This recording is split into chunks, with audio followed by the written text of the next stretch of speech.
Let's go pocket watching.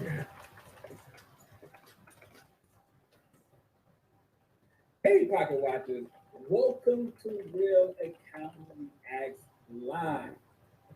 Tonight we are Hey everybody, we watching Pocket Watching tonight with JT, son. Him and Chuck gonna go over York finances or something. The video that you just saw before the intro video, obviously, the video that you just saw is about the Nuwaubians. If you have never heard of the Nuwaubians, don't feel bad. There's a lot of people who've never heard of them, but you will be shockingly surprised about the story of this particular organization. Now, I wanted to do this video last week. There was some scheduling conflict, so I am super excited to be able to bring you guys this story. Now, tonight, I have with me a brother who, in my opinion, is the leading authority on the Nuwaubians. I could try to give this brother's bio to you, but I would only butcher it. I would do a horrible job. So this is what I'm going to do. I'm going to have the pleasure to introduce to you Mr. Chuck Morgan. Chuck Morgan, what is going on, my brother? How are you, my friend? Man, I'm doing good.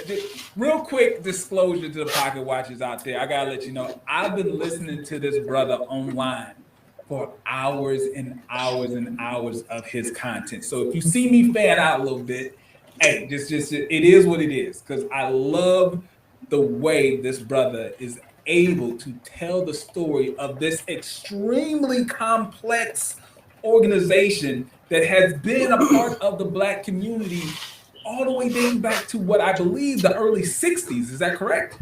Actually, it goes back to the latter part of the 1960s. Man, so please, before we even get into the story of the Nuwaubians and the money that backed up this organization, could you please help my followers, who I lovingly refer to as pocket watchers, could you give them a short bio of who you are?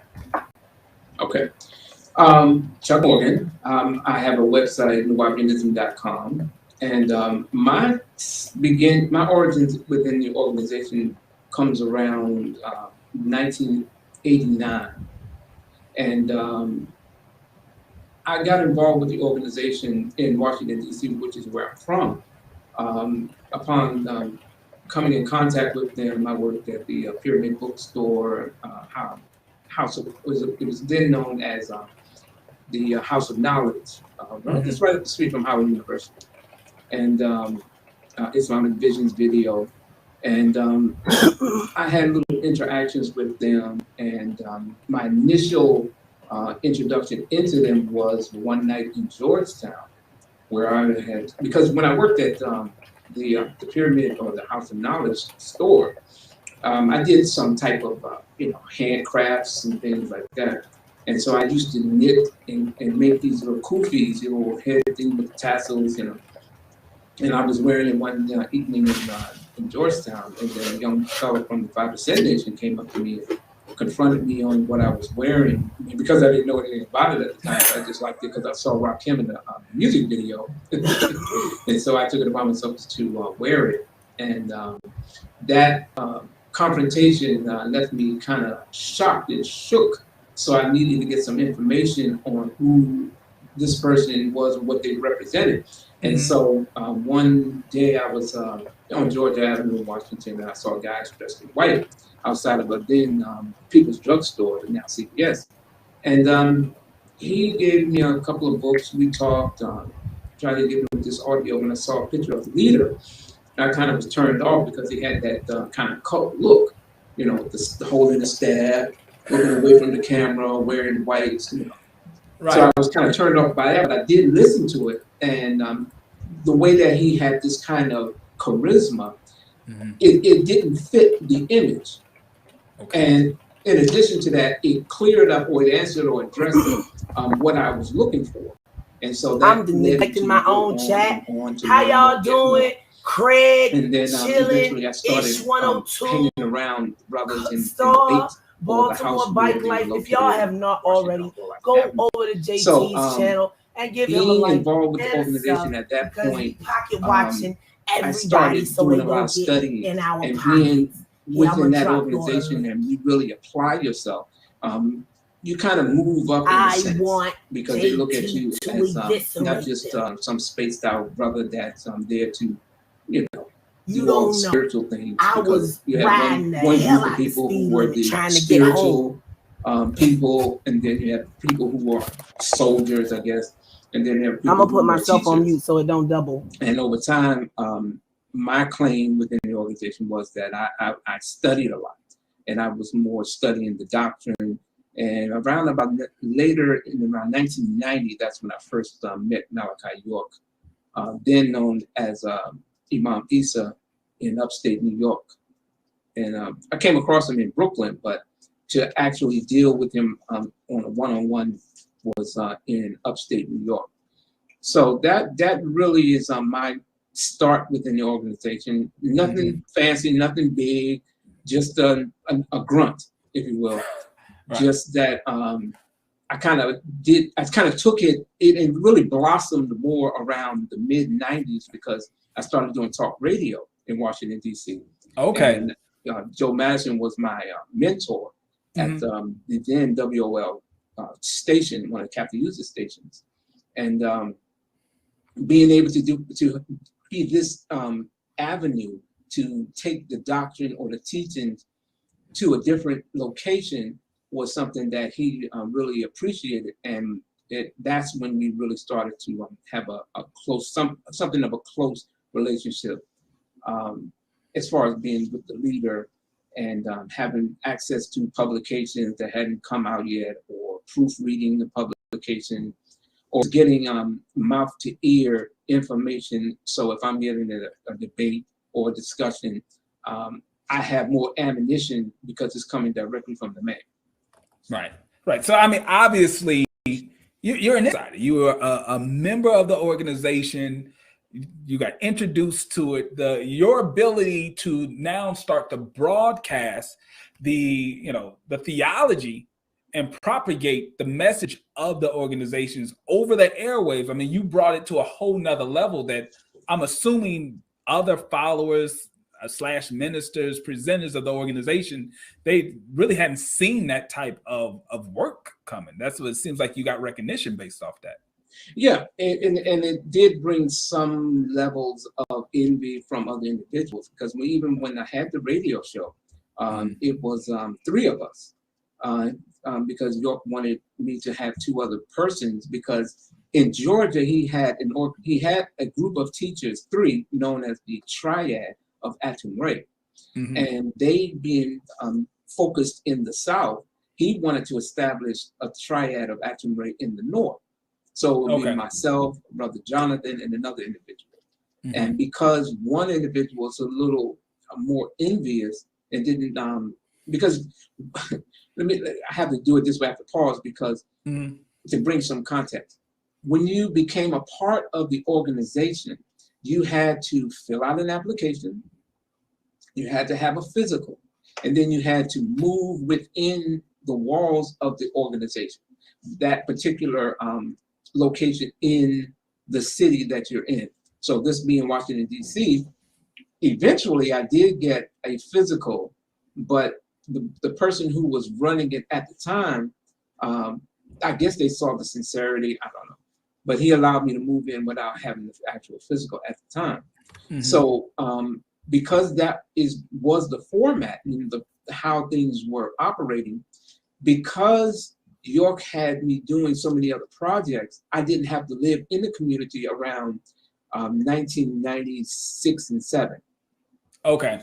And because of that, and the other individuals who were living in, one individual didn't like it, so he kind of sabotaged the radio show. So I had to inform York about it, and then that was what later. Craig, you're gonna have to get up open one a night. Tell us bookstore, about that. and then another community in the state in Baltimore. Yeah. So I can see the envy already, because to them, and from my point of view, you were getting special treatments, right? You got some sort of preferential treatment because they're looking like, well, we had to do these 3 things. He didn't have to do that. So and I that can was see, and that's interesting because doing what I was doing, how it was structured, since we're going to be dealing with the money situation, you had to go out every day, except maybe Sunday if you're going to be in class for whatever reason. But generally, the rule is that once you move in, you have to propagate. And that usually consists of you taking the literature of York and proselytizing individuals on the street. But what was more, the focus was really on making as much money for the organization as possible. Right. It is ideal for you to tabligh, which is to reach out or try to reach new souls, but you couldn't spend too much time building with individuals because you had to turn in a quota. Right. And so some individuals became more innovative on how they were going to generate those funds. Being in DC, you had a unique music genre, which was go-go. Okay. So you had one brother who was gifted at gab on the street. He had that whole street swing, swag, and lingo. So he would sell go-go tapes. Now he would generate up to, he usually would do about $800 to $1,000 a day. A day. A day. And what was no joke. He was the top man in the Washington D.C. community. And this was in the 90s. This was in the 90s. Yeah. Whoa. Because remember, cassette tapes. Go-go cassette tapes was the #1 thing going in Washington, D.C. at the time.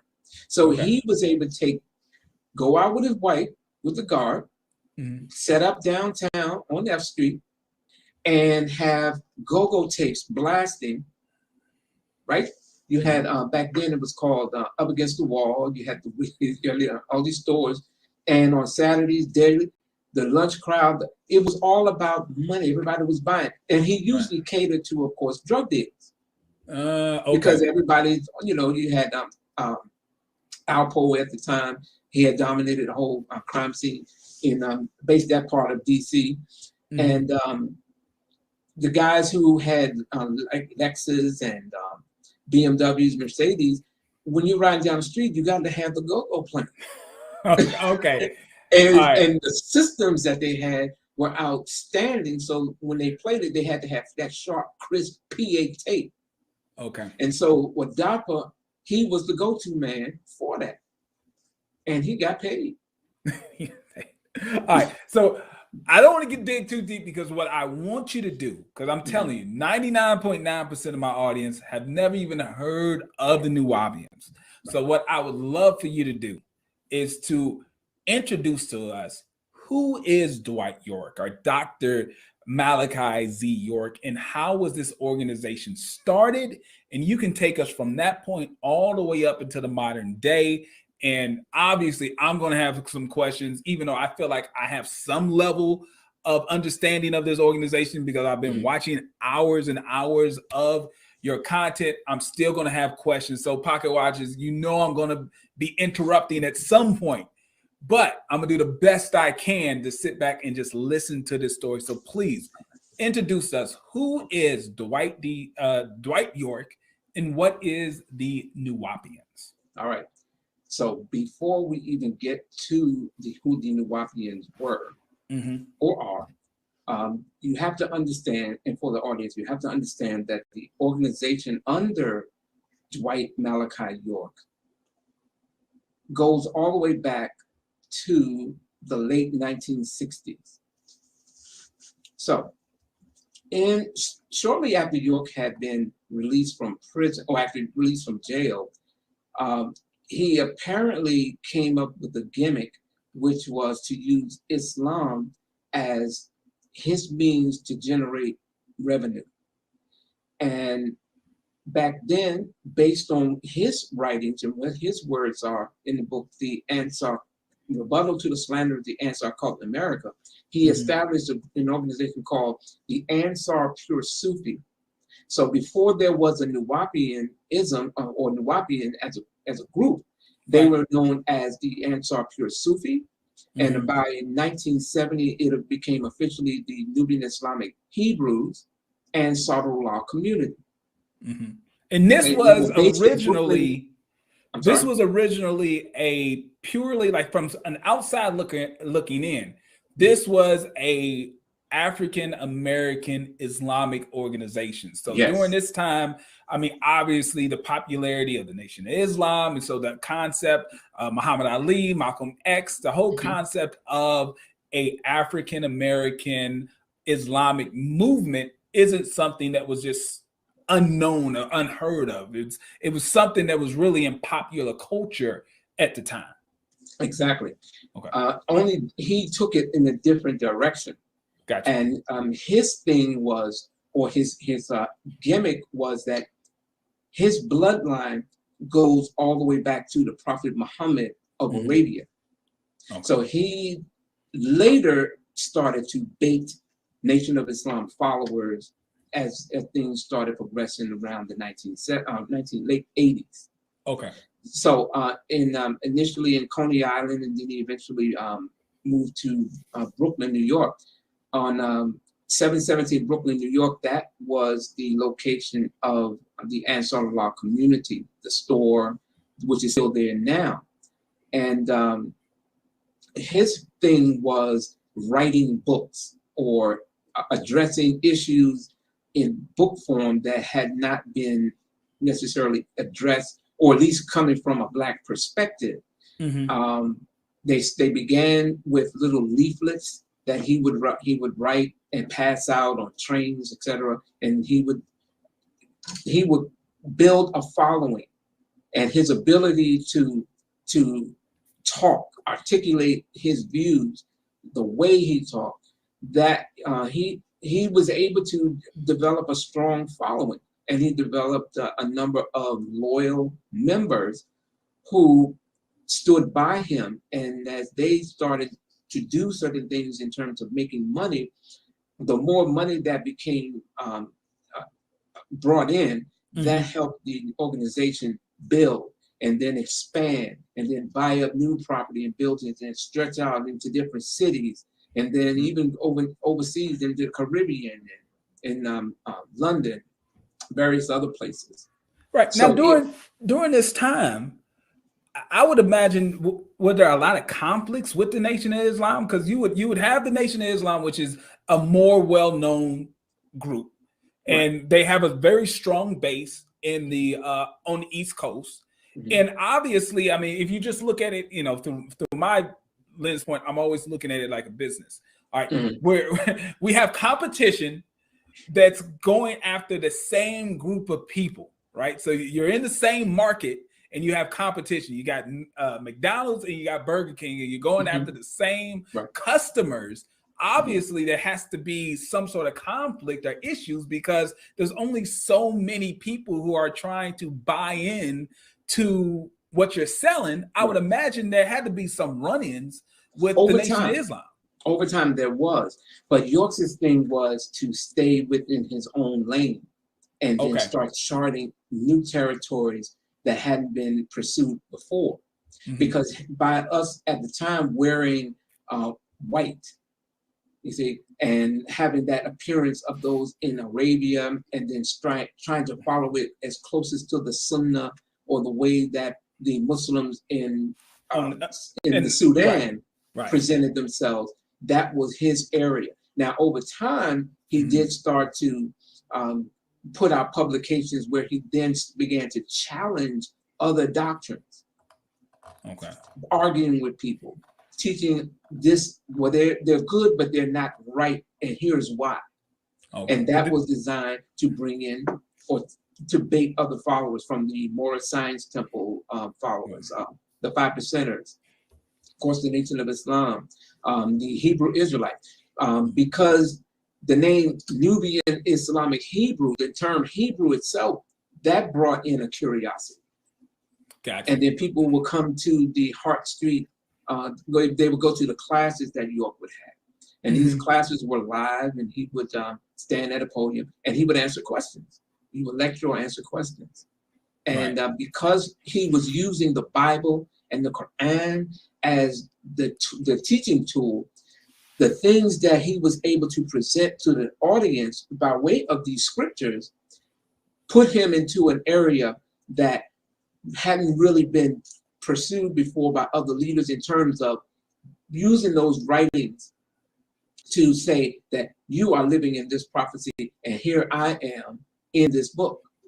And that's where the whole thing with he being an incarnation of Melchizedek, using biblical quotes to speak of what is happening now and what is to happen in the future.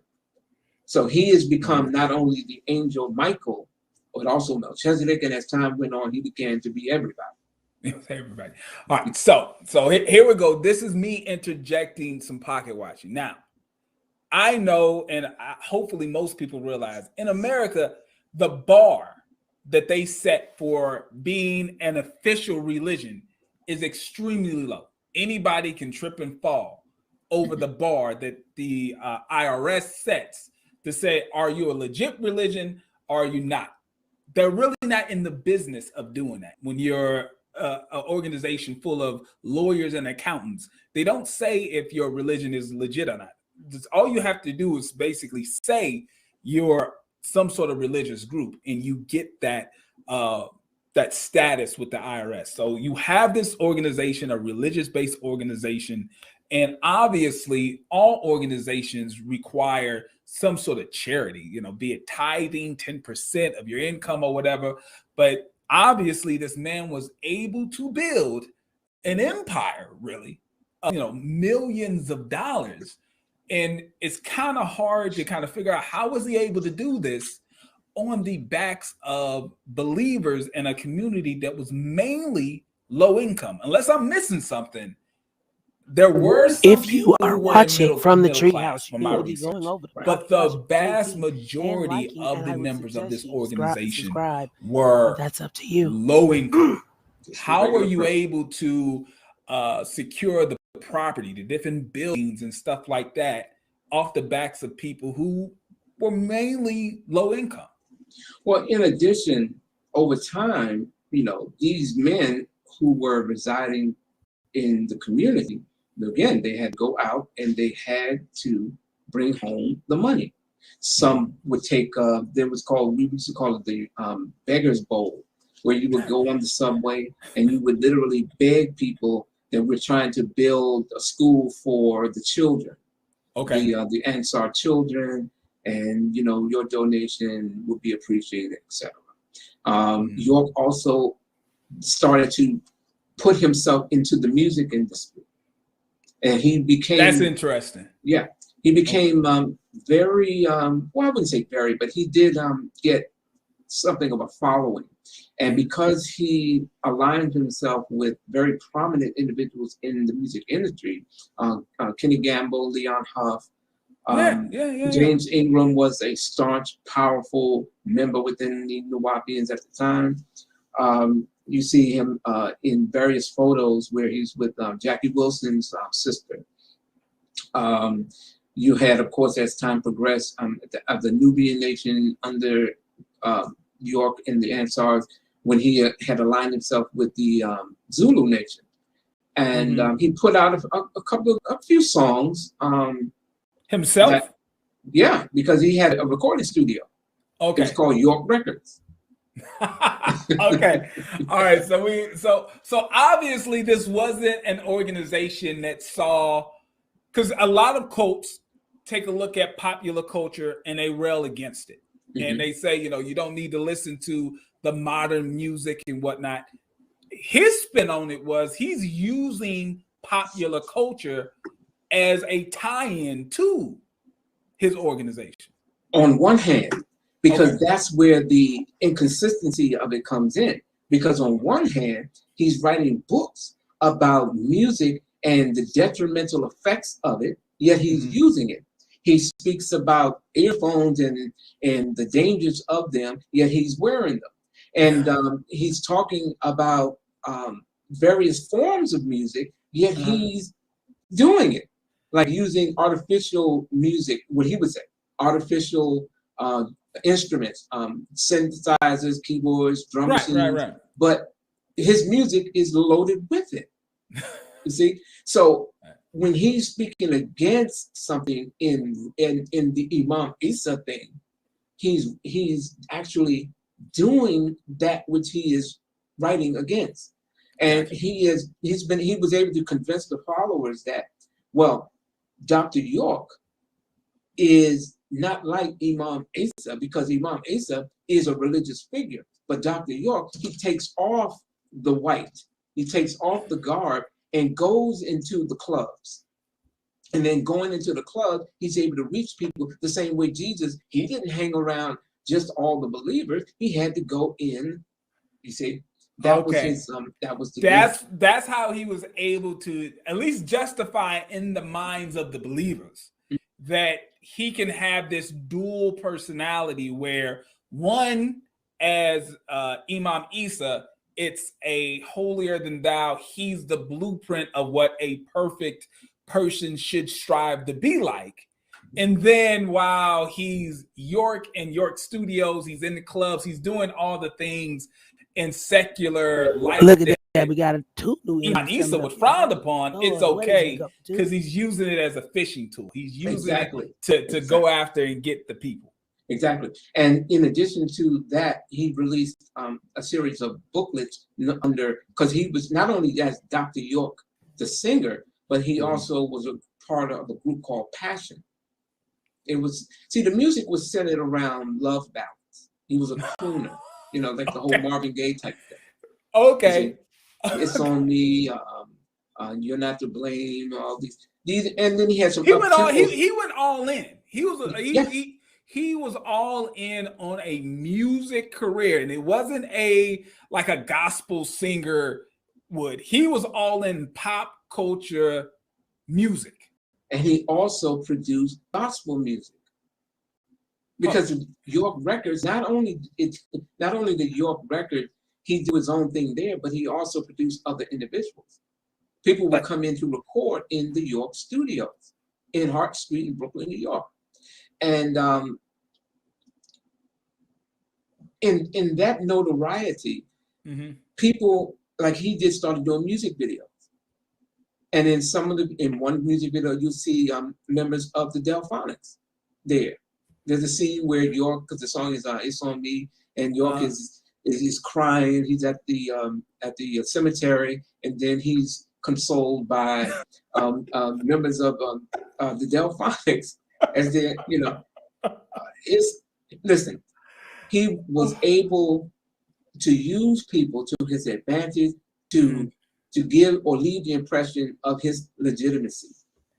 He even released a video documentary on himself being interviewed, where he explains all of this stuff. Who is this Dr. York? Because what we had to do as Ansars, we would go out at night around 2 a.m, and we would take hundreds of posters. The Love Man, Dr. York, but he's not dressed as Imam. He's dressed as the singer, you know, with his hair in the high top fade, got the, you know, his fly gear, right? You know, he's wearing that, and because he had artists who would draw his image, and they would draw the Dr. York image, but you knew it was him because you see the 3 chalups on his face, you know, the Sudanese thing that he had put on his face, and that mystery was, who is Dr. York? Who is the Love Man? The Love Man is back, you know. And what caused Muslims, because remember, he was a Muslim. At least he played that as the character, an Orthodox Muslim. Like he was presenting. He was teaching Orthodox Muslim, teaching Islam in its pristine purity, meaning he was going beyond what the Sunnis and the Shia and all these other people, because they're not following the Sunnah the way that it is mentioned in the Hadith or how it's confirmed in the Quran.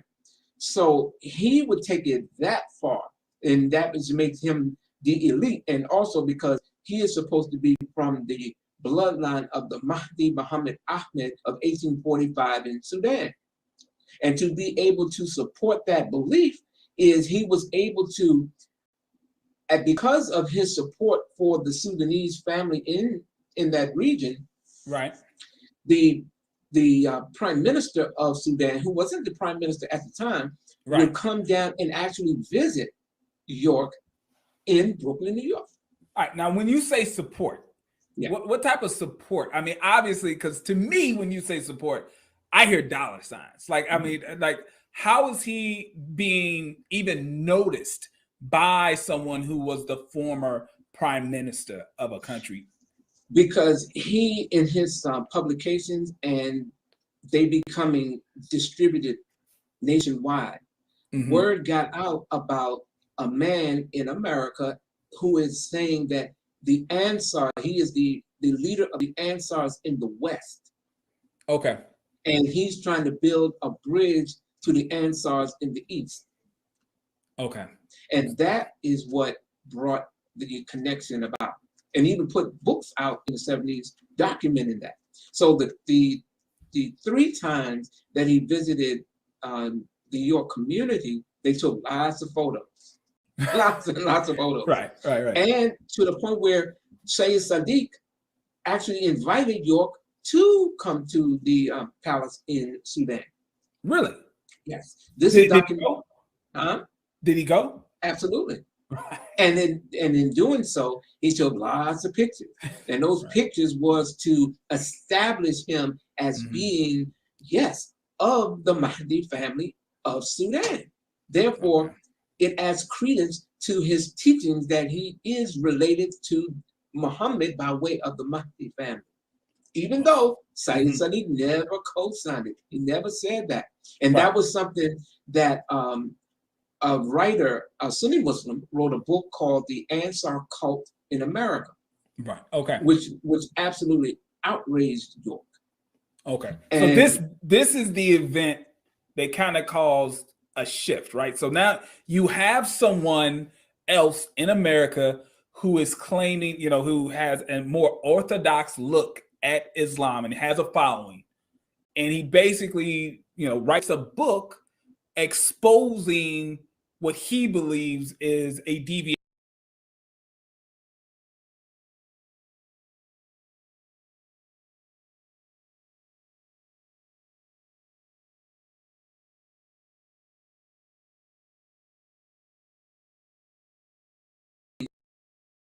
point was, once that book hit the streets, it absolutely caused a change within the organization. The person, Bilal Phillips, who wrote the book or was responsible for it, he pointed out some things that were absolutely true. And we as Ansars knew it was true, but York was denying it. What he did was, go ahead. So obviously, Bilal Phillips wrote this book, and this book is exposing internal things that only the believers, the insiders, knew what was going on in the organization. Yes, because in part, because part of the book is addressing religious ideologies, but then members who were ex-Ansars were giving Bilal Phillips information about their life in the community. And then things like, okay, we had this place called the Green Room, and you usually didn't get access to that, which was you having a place where you and your wife or mate or girlfriend are able to go one night and have whatever relations you want to have. But that is only done if you have turned in the most money. All right. We gotta slow down. All right, so please explain to the pocket watchers, what was the living situation, right? So I want to join this organization, because obviously something has to be up if I'm only able to spend quality time with my wife, if I'm able to turn in the most amount of money for the day or the week or whatever. Clearly, the living situations is somewhat unique. Could you walk us through what it is if I'm a family, right? It's me, my wife, and one child. We hear the teachings of Dr. York. We accept the teachings of Dr. York. What are the steps from us just being visitors to actually becoming members? What does that look like? Or what Very did it simple. look like? It's very simple. Mhm. I'll walk you through the scenarios, how it works. Okay, so here I and my girlfriend, not even a wife, girlfriend, and we come across some writings and publications. We listen and we kind of like what we hear. Yeah, it sounds pretty good. And you know, he's talking about the black thing. I'm kind of with that. I can vibe with that. Mhm. And then I attend their lectures, and then I'm listening, and I'm like, wow, this is really. I'm hearing stuff I ain't never heard before. Right. And you know, I may not agree with everything, but I kind of like support this guy. What do you think, baby? He said, yeah, it sounds pretty good. I think you know, let's get more books. Then let's put this down. Then he starts to move it to where you come into classes and everything is good, but then there's another level, and the next level is that you don't want to get caught out here. You need to come into the tabernacle of the Most High. Okay. And the tabernacle of the Most High is where you would be protected in the event of a thermonuclear war. Oh, okay. So now we've got, after you get a little interested, you start to show some more interest. Now there's an element, and trust me, I'm pocket watchers, I've gone down so many rabbit holes of YouTube for different cults. This would be the introduction of the end time section of the organization, where they're telling you that there's going to be an end time event, right? Where if you do not fully come into the organization, you may get caught out there with the non-believers. You need to come into the organization so that you can be protected from whatever end time event that's going to pop off. This is not unique to this organization. If you go down enough rabbit holes on YouTube, you'll see that every cult has some element of this end time. Exactly. So that would be the convincing theology that would get a person who may be kind of straddling the fence to come all the way in. Yes. Okay. And all right. and so if we're listening to this, and while they're telling us these things, then we start to get this kind of uneasy feelings that, wow, look at this, the climate of the world, there's a war going on, there's rumors of war. It's all in the book of Revelation. And then it comes out of her, my people, that you be not partakers of her delicacies. York is pushing this and saying that this is where you need to be, in the tabernacle of the Most High, because we are the people that the prophecy in the book of Revelation is saying that the 144,000 children of light are being raised, and it's they who will be the salvation to the world, the black world. And so you take it upon yourself, say, okay, we're going to do it, we're going to do it. So you talk to the administration.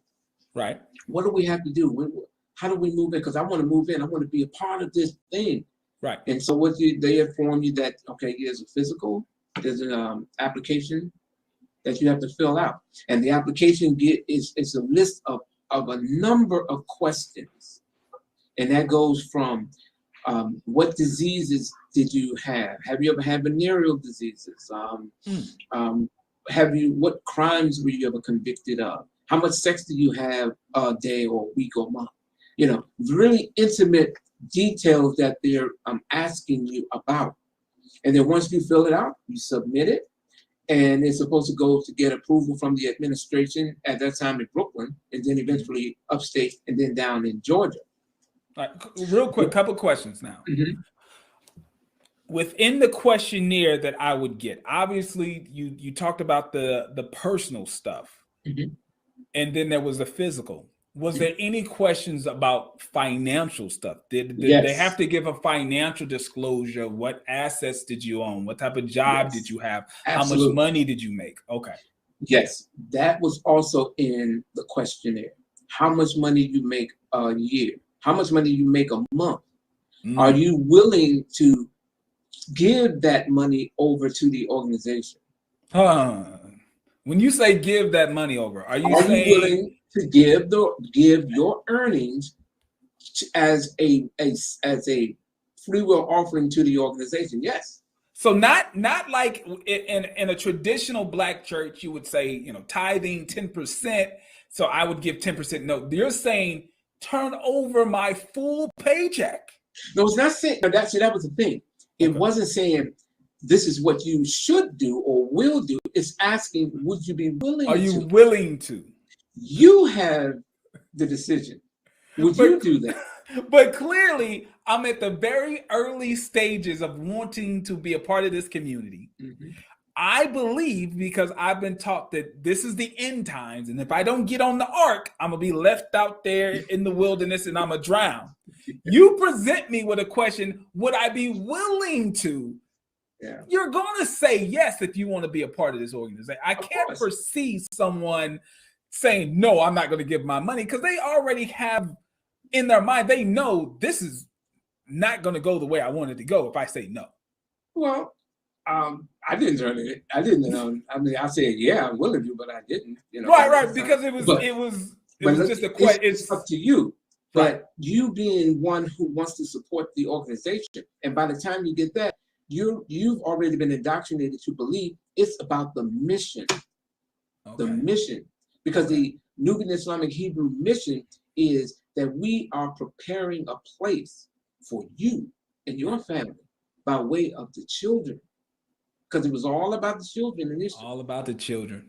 Yeah. And they were to be these virgins, these special children had to be raised. Mm-hmm. And they could only be raised within the tabernacle of the Most High. Now, what was the point of the physicals? I'm already kind of giving you my sexual history, my medical history, like within the questionnaire. Why do you think they had to literally go out and get a physical? Because a physical, in my experience, I played sports in high school and college. Physicals were just basically, basic medical checkups to make sure that, I had a good range of more. I mean, they weren't like really doing blood tests and stuff like that, were they? Yeah, we had AIDS tests and all that stuff. Oh, they went through the whole thing. York's is, you would see what York had done was he explained it this way. Okay. If you're going to move into a place where you have a number of individuals, we want to make certain that you don't have communicable diseases. And so that was it's plausible. Right. And of course, if I'm living there, I want to make sure that someone's coming in, they don't have, And so, I give him that. Okay. And so that was the criteria. Like I said, certain people, they came in not necessarily having ever done. Gotcha. Because when I did move in, I still had to turn in my money. Okay.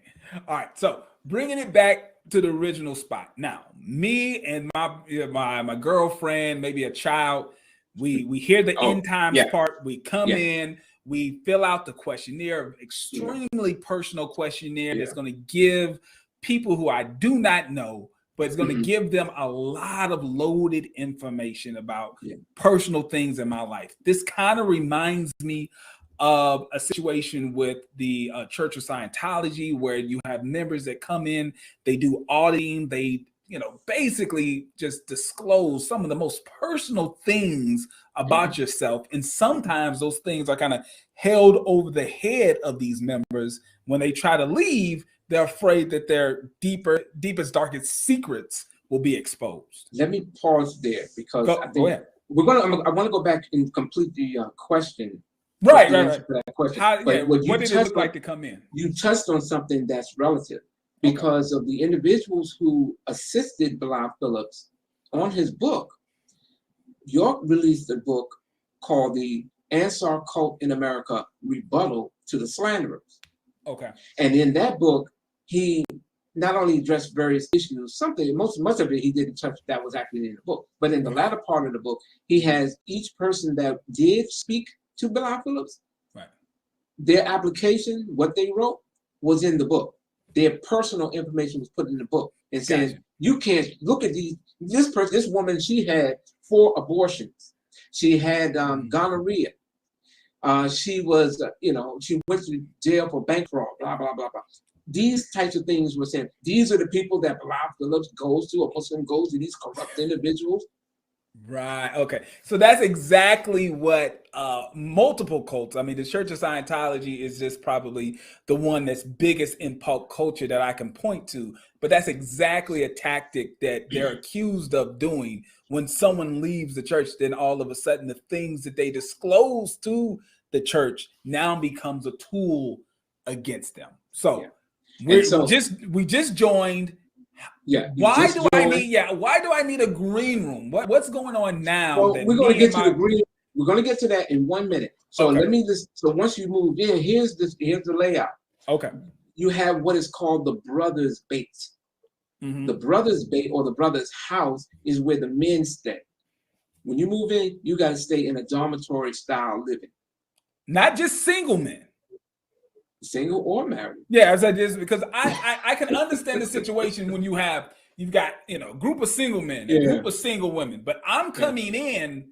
Let's say this isn't my girlfriend. This is my wife. We've been married for 5 years. We're still gonna split up, and she's gonna go to the female dorm, and I'm gonna go to the male dorm. That's the sacrifice. That was the sacrifice because you had to make the sacrifice. Even in the application, it makes that it asks you that question: are you willing to separate from your spouse? Wow. And that's what happened. So your girlfriend or wife goes there, you go here. Now you do have what's called mate time. Mm-hmm. And mate time usually is set up when you come in after peddling for the day. And depending on which city you're in, because like in Washington, it was a little more difficult for the brothers because we didn't have much of a facility set up for that kind of make time. And the women can't just go, this is as Ansar. Right. You couldn't just walk the streets. You had to get what was called a dunya pass. Dunya, I mean, a pass to go out into the world. Right. And you had to be accompanied by another female or sister. Okay. So the brother and the wife, they don't go off the property to go and just say go down to 7-Eleven and get something and then come back. It didn't work like that. So obviously, there was no sense of just free movement. No.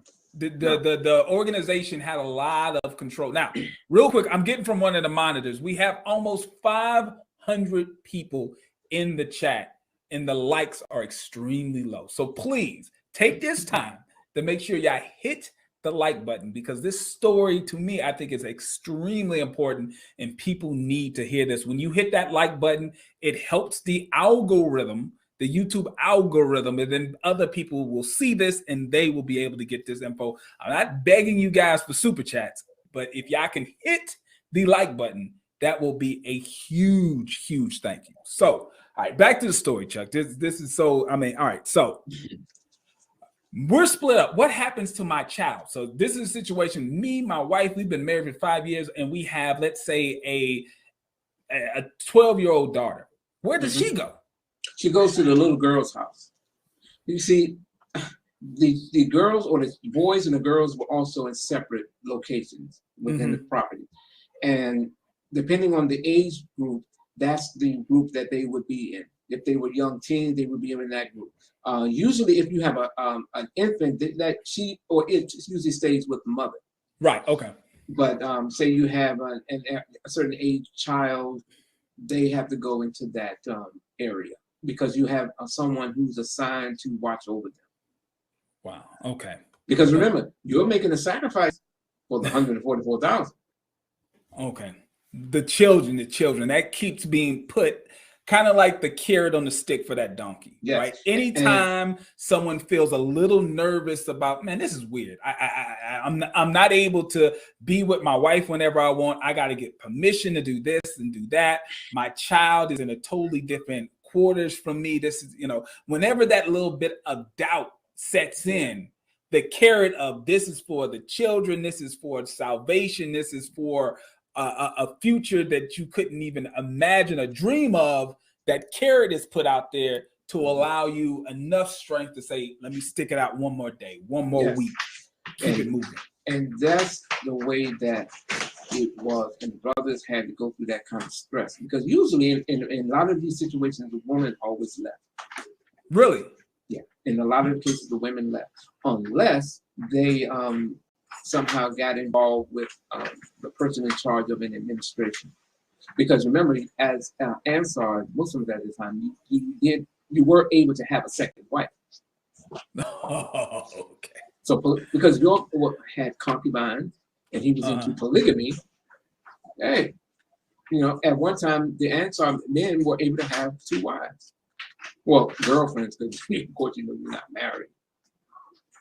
Wow. Okay. All right. So, quick question here. Now, before you talked about how the brothers would go out, it would kind of be styled as if you're going out to save souls. You're going out to get the people, but the underlying message is go out and get some money, right? Yeah. My question is, what was the quota? You said that there was a quota. Yeah. What would a typical quota be? I guess this was around in the 90s. How much money do I have to go out and bring back and not kind of get in trouble? Well, depending on the city, that really determined it. In Washington, D.C., the quota was 100 a day.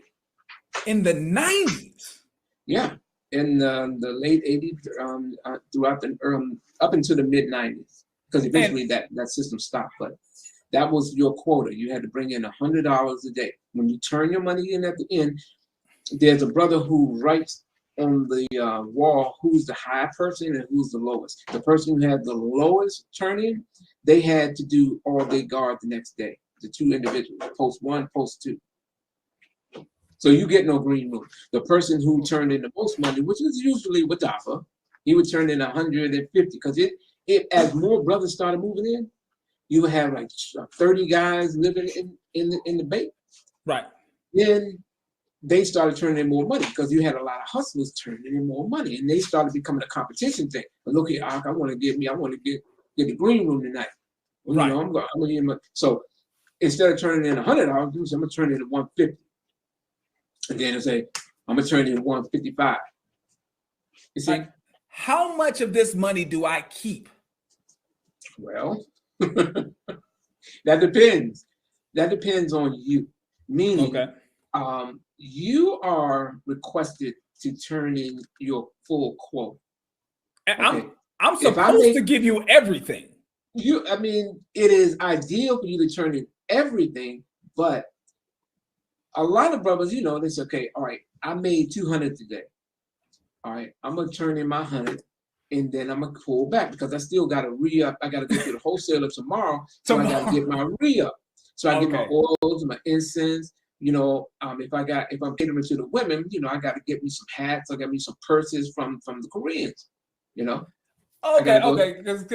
I must have missed something because I was assuming, like many other cults, that they were going out and they were selling things that were actually manufactured or wholesaled by the headquarters organization. So, for example, if I'm in a organization and they produce a particular pamphlet, I'm required to buy this pamphlet at 50 cents per pamphlet every week. I need to buy 100, then I go out and sell it.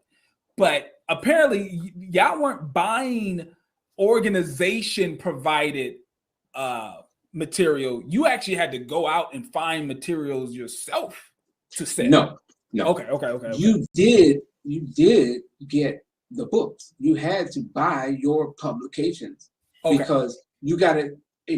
Listen, you could get them. Some they gave you like some old books. Some of the old language book stuff. You kind of make your table kind of look like it's got something on it. And then there were all the new books that are coming out on Christianity, Islam. You buy those books at a lower price, like a wholesaler. Gotcha. Okay. So you did have stuff that was provided from the headquarters. Oh, of course. So, okay. And the idea was that you focus on the paraphernalia that the organization is putting out. But because brothers know you can't make $200 a day selling just the books. Right. No matter how strong it wasn't selling like it wasn't selling like that. Okay. And especially when you're looking at the time, you got to be moving to your next spot at the rush hour. You know? Okay. So you had to have your oils and your incense. You know, you had to have something else as a side thing. The real money makers. That's the where, things that was like yes, you'd be like propagating the faith. like the, yes, that would like get the the go-go crowd. tapes. The go-go tapes was a perfect example. Well, Dr. He was like, okay, I'm gonna have who moved this, the resurrection, some of the True Light tapes. York would all the classes that he would give in Brooklyn, they got released on cassette tapes, and they had these colorful names, and they were on your table. So he had a lecture. He had a lecture series that I'm assuming was called True Light. Yes. And that lecture series was probably something that was a main selling piece, like hot tape to sell. Yes, but you needed more to actually meet your quota. A lot of them to be on your table in order to really generate the funds that is needed so that you can prevent being on guard.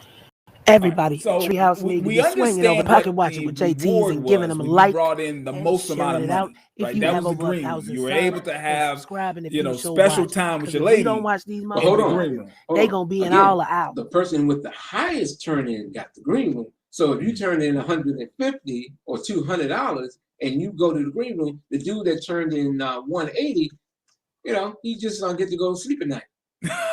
So no second place, no third place. You have to come in first or you last. Number one, yes. Okay. All right. So when you're number one, you get the green room. Yeah. When you're number 2 through all the way before the last, you don't have all day guard. You may have to get up in the minute, depending on the person, Wakil, who was the one in DC who was doing it. If he put you on the list that everybody had all night. There's a guard, 24-hour day guard. So and this would be at the bookstore? This would be the bookstore would be around on the side, but it would be at different posts around the building. Okay, so they were these are guards who are protecting the property owned by the organization. Yeah, that building that we're renting to prevent anyone from coming in or breaking into the store, we had the security. Now, here's my question too. Sometimes in my research, these organizations have a rather over dramatic impression on who they really are. Was there really a need for the guards, or was this more of it showed a sense of strength? Because who was really trying to break in? Well, let's put it this way. Not really, but depending on what city you're in, say in New York, of course you had to have that. In DC, and then when York when that book, The Ansar Cult, came out, there began to be this little warfare going on between the Ansars and the Sunnis. I can see that. And it literally got physical, where people were stabbed, attempted murder, all this stuff. Okay. And so I can see York was in fear that the Sunnis were going to try to come and kill him. You see, so they really started putting a heavy emphasis on the guard situation after the 90s, while York was putting all these things attacking Islam. So that was on one hand, but it also, it had to show a level of strength, because York established a military within the organization called the Swords of Islam, the SOI, or the Mujahid is what we would call them. And these were guys who trained. They were marching in formation, and they were practicing martial arts and all these other things, and weapon tactics. Really? Okay. Yeah. So they were designed to not only be a show of force, but also to combat any conflicts, or if there was an attack by the Sunni Muslims coming in to attack the Ansars. So in the middle of the night, say at 3 o'clock in the morning, the brother will come to you while you're dead asleep, subhanallah, salatu, guard. Because in addition to you being a Muslim, you got to do your prayers 5 times a day. And you got salatu fajr. You got to do subhanallah, salatu fajr. Wake you up. If you get up at 6 o'clock in the morning, you got to do guard from 6 to 9. Then the all-day man, who was a low man, has to do the guard from 9 to 9. If you're caught sleeping on guard, you either get punched or you get taxed. And being taxed is you continue guard from 9 until midnight. Oh my God. Okay. All right. All because you didn't turn in. You didn't turn in. So that, to me, that's an extreme motivation for me to get out. And that's why the brothers had to come up with innovative tools and tactics in order to generate. Right. Had to bring in that money. Now, let's say I'm having a bad day. I know I'm the low man on turn in. Mm-hmm. I don't feel like doing guard today, man. I'm having a bad day. I don't feel like, holding posts and being a guard for 12 hours. Mm-hmm. What happens to me? Like I'm just like, all right, you know what? Whatever. I'm walking away. Well, you're given a choice. You either go on guard or you get out. That's it. Mm-hmm. You either do what you're supposed to do. You know the rules. If you don't want to comply, you gotta go. Okay. And you don't listen. When you are put out of the community or when you have to go, you go on the spot. There is no tomorrow morning. If it's 2 o'clock in the morning, you got to go. If you with your girl, if she's gonna go with you, y'all gotta go now. I've seen people being put out in the middle of the night, kids and all. You go wherever. If you're in another city and you don't know anyone because you're isolated because you're in this community and you get kicked out, if you don't have any money to transport you from where you are to where you're from, you are in a very difficult situation. Oh my God. All right. So based on what I've heard so far, one way where the leadership of the organization was able to get money from the rank and file person was obviously they're buying materials from headquarters. So headquarters has all the books. They're going to publish the books. They're going to sell those books wholesale to the different bookstores around the country. They're going to buy it and then they're going to sell it at retail. So that's one way. Or they're on consignment. Okay, or you're right. So our consignment. That's one way. How were other ways where money was funneled from the rank and file member and it went up to headquarters? Well, here's another angle to it. Because the brothers had to go out and hustle, mm-hmm. You had your girlfriend or they had to bring in some money too. And so the females and the brothers. Well, yeah, because the ladies, if you're with a guy or not, you have to get on public assistance.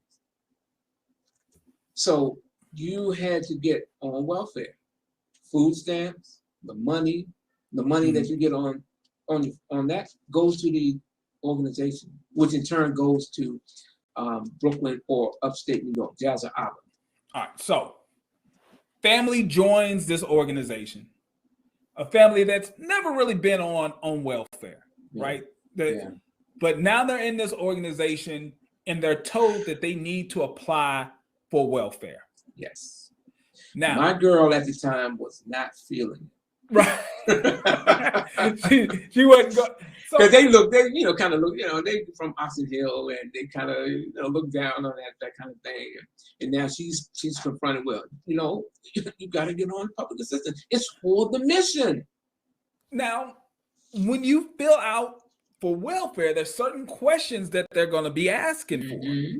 Based on the information that you're giving me, things wouldn't make sense for the welfare office. When you talk about your living conditions, rent that you have to pay and stuff like that, I feel as if they had to kind of fudge information on those welfare applications to actually receive, because there's even times where people will get checked up on. They will actually walk in and check and see if your living conditions match what you stated on the forms. Yes. How was the Nuwaubians able to kind of navigate and avoid getting hit up for welfare fraud? Well, by this time, it had been eliminated by the time the Nuwaubian organization had come to pass. Okay. So by the time there was a Nuwaubians or Nuwaubians, the whole welfare thing was long gone. So this would be during the time we were Ansars, and then shortly after that, we were Holy Tabernacle Ministries. Okay. So to compensate for that, you didn't put down your spouse. you're single, and you're living in a religious mission. Okay. And because the men are not around, because they're out all day, if someone comes around, they just see a bunch of women, a nursery, kids, if they're out of school that time, if they're being, this is a religious retreat of sorts. Okay. So that for the welfare office, that checked the box that they're qualified. Yeah. And they would receive, because it's not like they had the little snap cards and stuff like that. Not then, no. Yeah, not then. So they're getting checks, right? Yeah. In the mail. They would get Yeah. checks in the mail. Mm-hmm. Were they allowed to have checking accounts of their own that they would deposit the money, or was the check just signed over to whoever?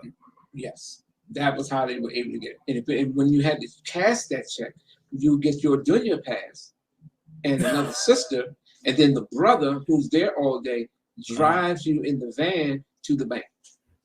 So you couldn't veer off.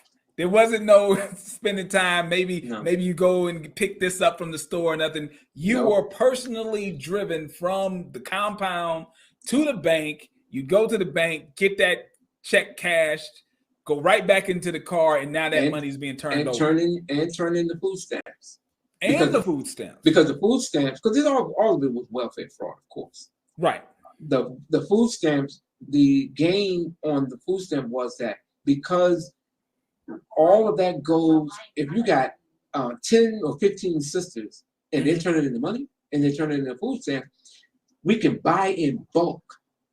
And in buying in bulk, that feeds everybody. That's the game. But you're not taking all that money and bringing back all that kind of food. You're going to bring back food, yeah. And it's usually lentils, carrots, rice. Okay. Nothing extravagant. And then the remainder goes wherever. Right. Now, I'm going to give you a situation that happened in Baltimore.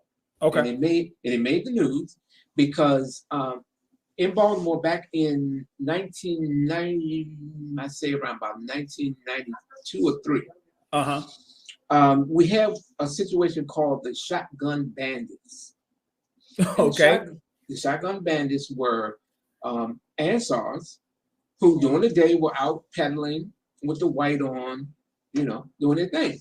But at night, they would take off the white and they would put on these black outfits, military type fatigues, and they would take the shotguns, pistols, and whatever weapons that they had, and they would go drive out to Ricerstown, different parts of Baltimore, and start robbing people. Straight up, just usually stick up kids. Yeah, usually, but the focus was on white people. You had to go and stick up devils. You had to go to Ricerstown and get Jewish people usually.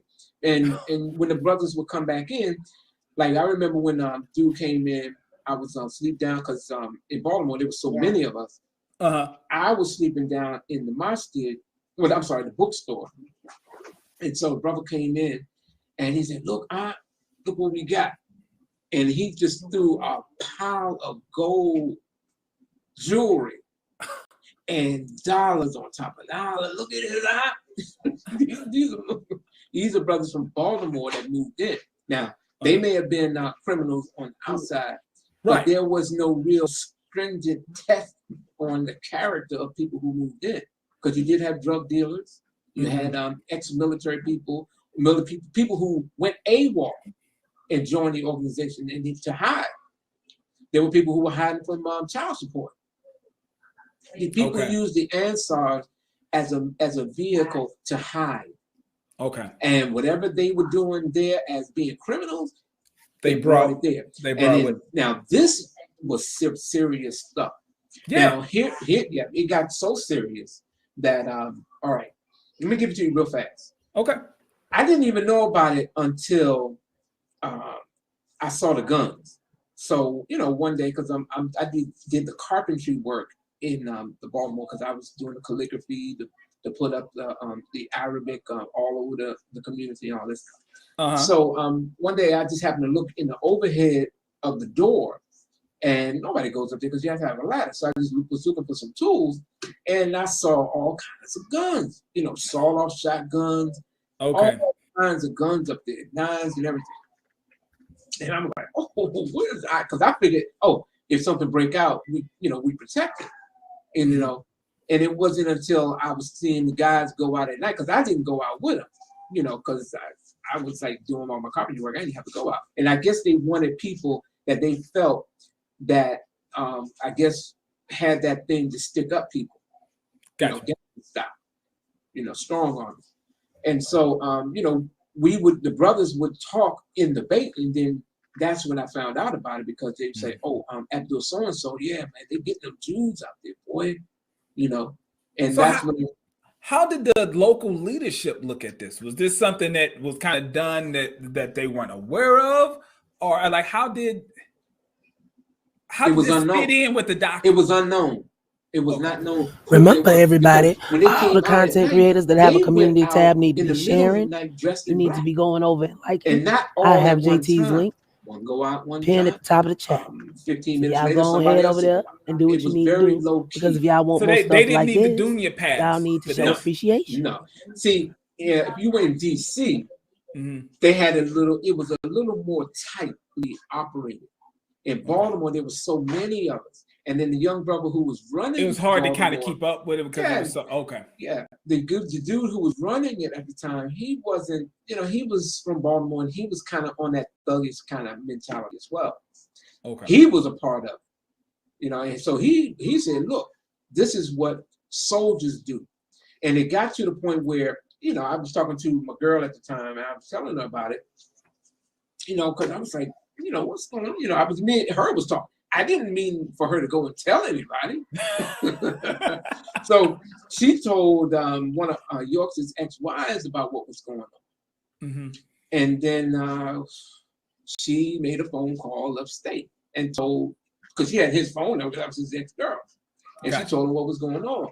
And so they had a family meeting, and then the brothers were very upset because they said that I told my, Gotcha. Why'd you snitch to, that kind of thing. I thought I was going to get shot or something, because, I ain't telling the tale, Right. You so, trying to blow it up. So before that, you started seeing all kinds of stuff coming into the community. A whole, because we had 3 floors, and the top floor was the green room, but the green room was more like an apartment up on the 3rd floor. That's how tight it was in Baltimore. And so they started having Nautica machines. They had a whole gym upstairs, And then with all the money that they was generating, they was passing it upstate at the time. They was sending it to headquarters. It's almost like the mafia. You gotta earn. You hit off the Don, and then of course you're gonna keep your personal stash.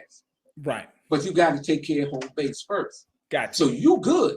The administration ain't, hey, hands off, because they're bringing in money, hands off. Whatever they doing, keep it up. Right. And York knew about it, but he allowed it to continue.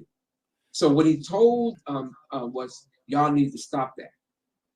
But they didn't stop that. Because their thing was, of course he's going to say stop. What do you say? He's getting money from this, but what are you going to say? And it wasn't until they got caught doing it, and then York had transferred certain people to different places. But then by that time, they had continued networking. And eventually, they started doing it in different cities. Ultimately, I think 2 of them got killed in a shootout with police. One was arrested at the airport with a suitcase full of money. And I think, they all eventually ended. And it made the news because it was called the Shotgun Bandits, and it got linked back to this religious group in Baltimore on Airedale Avenue, the Ansars. But York was never implicated in it. Not personally. No, he was never. But he did benefit from that money, and that was a lot of money. They went out usually every night. Usually, I think it was on Friday, Saturday, Sunday, Monday. Whoa. They wanted, but they had to go in different places though. Okay. And then one time they even robbed the savings and loan. God, they robbed straight up. They put people in the vault, and I remember watching it because we was watching on the news, and because he was an Ansar, I guess he panicked because they said he had some little beads and he kept on repeating some language. He was taking his prayer beads during the robbery. During the hostage thing. I think he gave him 100 years or something like that. But my point in saying all of this was that was another vehicle that brothers used, and they were justified because it was all about the mission. And that's what we were saying in the family meeting. The brothers were saying, those are soldiers.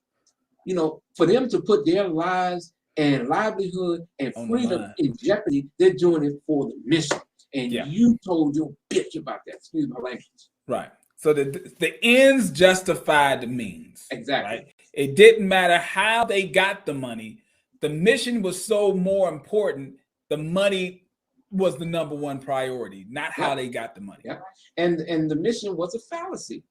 And so my girl, her thing was, if they get caught, we all go down. That was what she was trying to convey to me. You tell them that, you know. But it was what it was. I have the news clippings and everything, and there's a brother I know who was right there during the whole time. And it's crazy.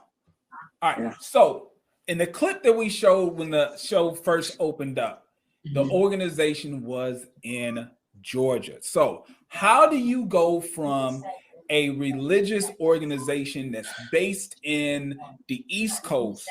How do you get to a compound in Georgia? How does that happen?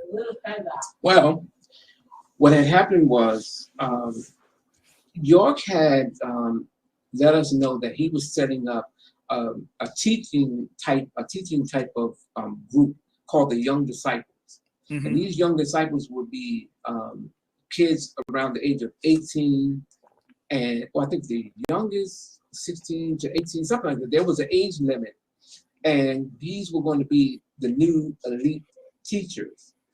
And they were going to be based in the new location in Atlantis. And Atlantis they would go from Jazir Abba in upstate New York, Sullivan County, Monticello, the Catskill Mountains. They would go from there down to Eatonton, Georgia, and the name of the land will be called Wahani, the Golden City. Okay, so there's a promotion say, hey, we're going to cultivate a core group of young ministers? Like what would you consider this core group would be in this organization? I mean, I'm imagining this is going to be like just a core group of people who would be trained up to then proselytize and go out in the world and bring in more members. Like, well, their thing was, because their thing was they were going to be the elite teachers. They were going to be groomed to the point where they'll be teaching in universities. They're going to be, that's how thorough they were supposed to be. The young disciples. These will be disciples of Rabboni. By this time, York had changed his name. When he left Islam, he changed his title from Imam.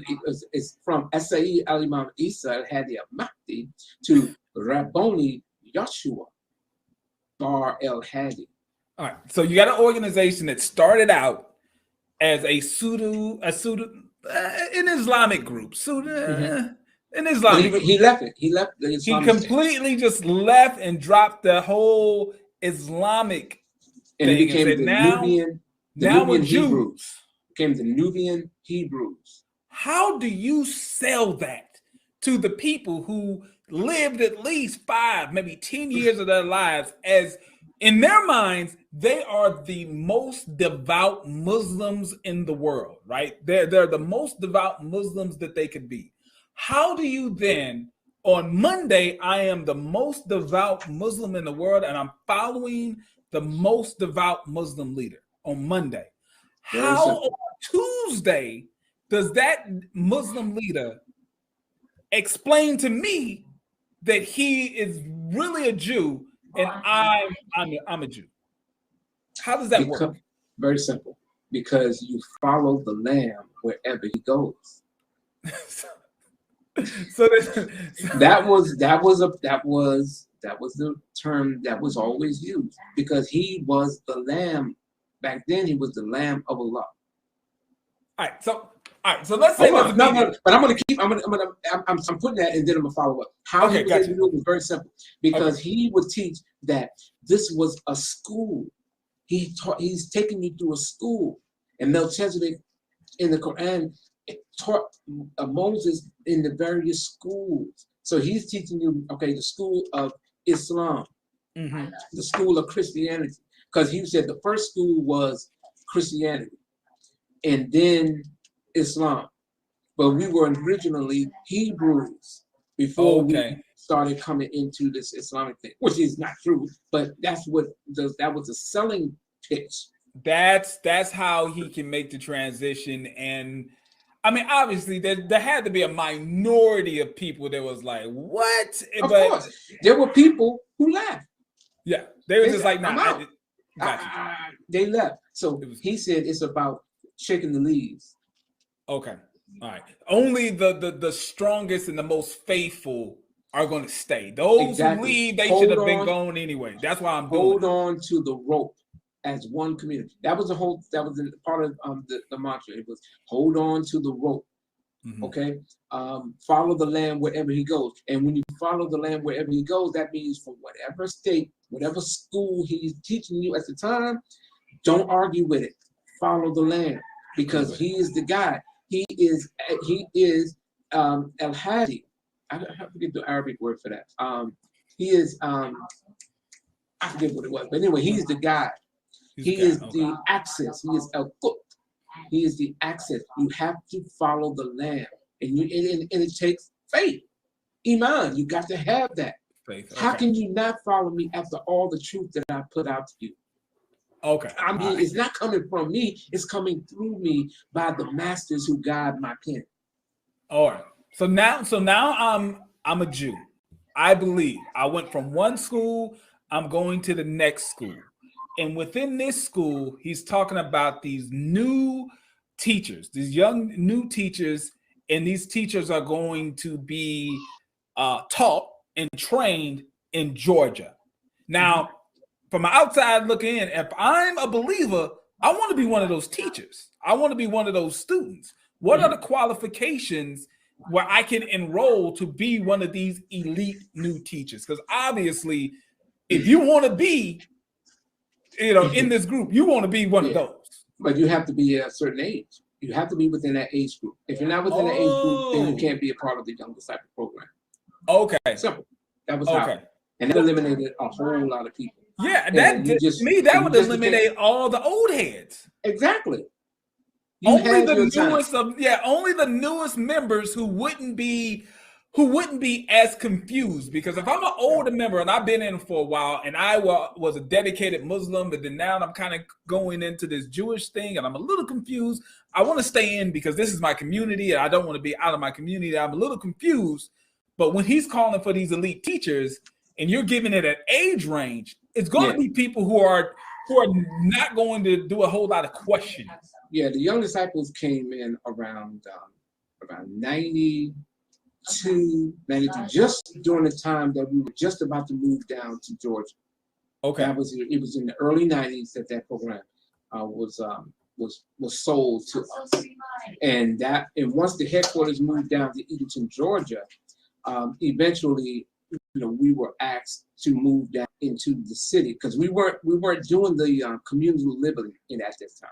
That's okay. You can actually live on your own at this point. Yeah, you can live with your family. You can do but you're still kicking out the cash. But you didn't have to live in a jama'ah at the time, because Bilal Phillips, when the book came out, then that put all that on blast. Gotcha. So now the critic, he had to take that away because now the critics have a book that talks about these things. But also, if he does away with it, it kind of waters down the bad press. On the property is different because on the property you have dormitory living. So the brothers lived on Tamaray back then. By that time, it was called Tamaray, Egypt of the West. The compound in Georgia. Yeah, it was called Wahani, the Golden City. Okay. And so the brothers, they lived in what we call the barn. And then the sisters, they had the sisters' house, which was further over, near York's house. How much does this stuff cost? Like people need to understand this compound was huge. Do you recall how many acres of land this compound was on? 76 acres. 76 acres of land. Yeah, I think it was 76 acres. And what we saw as far as the on the property was 19 acres. Okay. How was he able to purchase that many acres of land in Georgia? Give me 1 second. Okay. Hey, Pocket Watchers, I want you to take this time. Take this time to make sure we got over 500 people. Over 500 people. Make sure you take this time to hit the like button.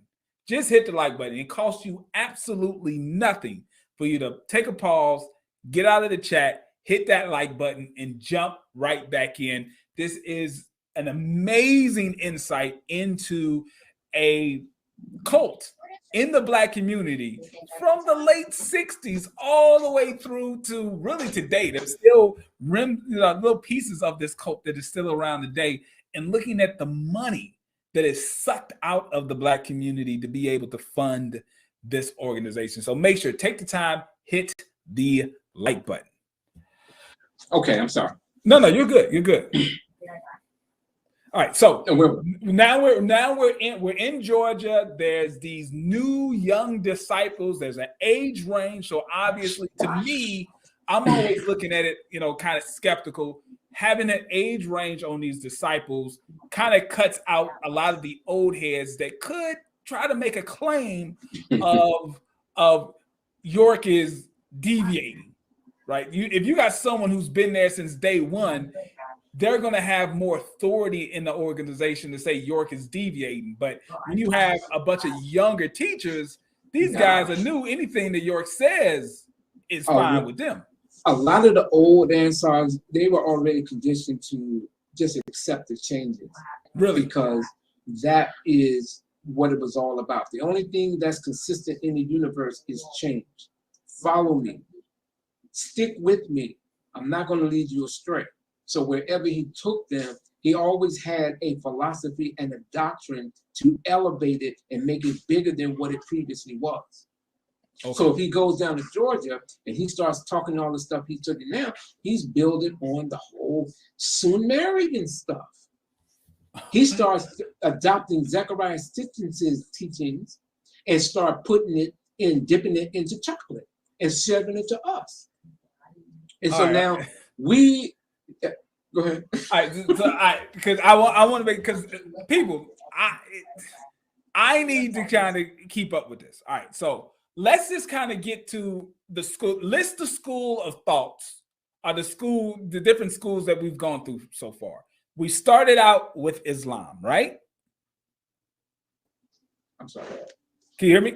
Yeah, I hear you. All right, so we started out with Islam. Then we went from Islam to Judaism, correct? York's version of it, yes. Yeah, his version. Okay, so then where did he go after his version of Judaism?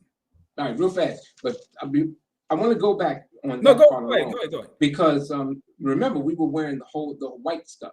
So right. Then the sisters took off the veils and they started, and the guys stopped wearing the white. And then he officially began the Nubian Hebrews, and we had to change our attire. So we started wearing yarmulkes. And we would wear what was called a chemise, which is an off-white outfit that came. It was cut. It was patterned after the way it's patterned in the Book of Numbers, insofar as how the Levitical priests or Israelites dress. So it would have the tassels, the fringes, and you have the tassel with the little one blue strip. We would have the gold sash around, right. We had all of the things that you could have that is literally based on the Bible. Okay. And we got the yarmulkes. We patronized all the Jewish stores. When we instead of us going into the masjid, we would go into what was then called the Menzarab, or the house of the sustainer.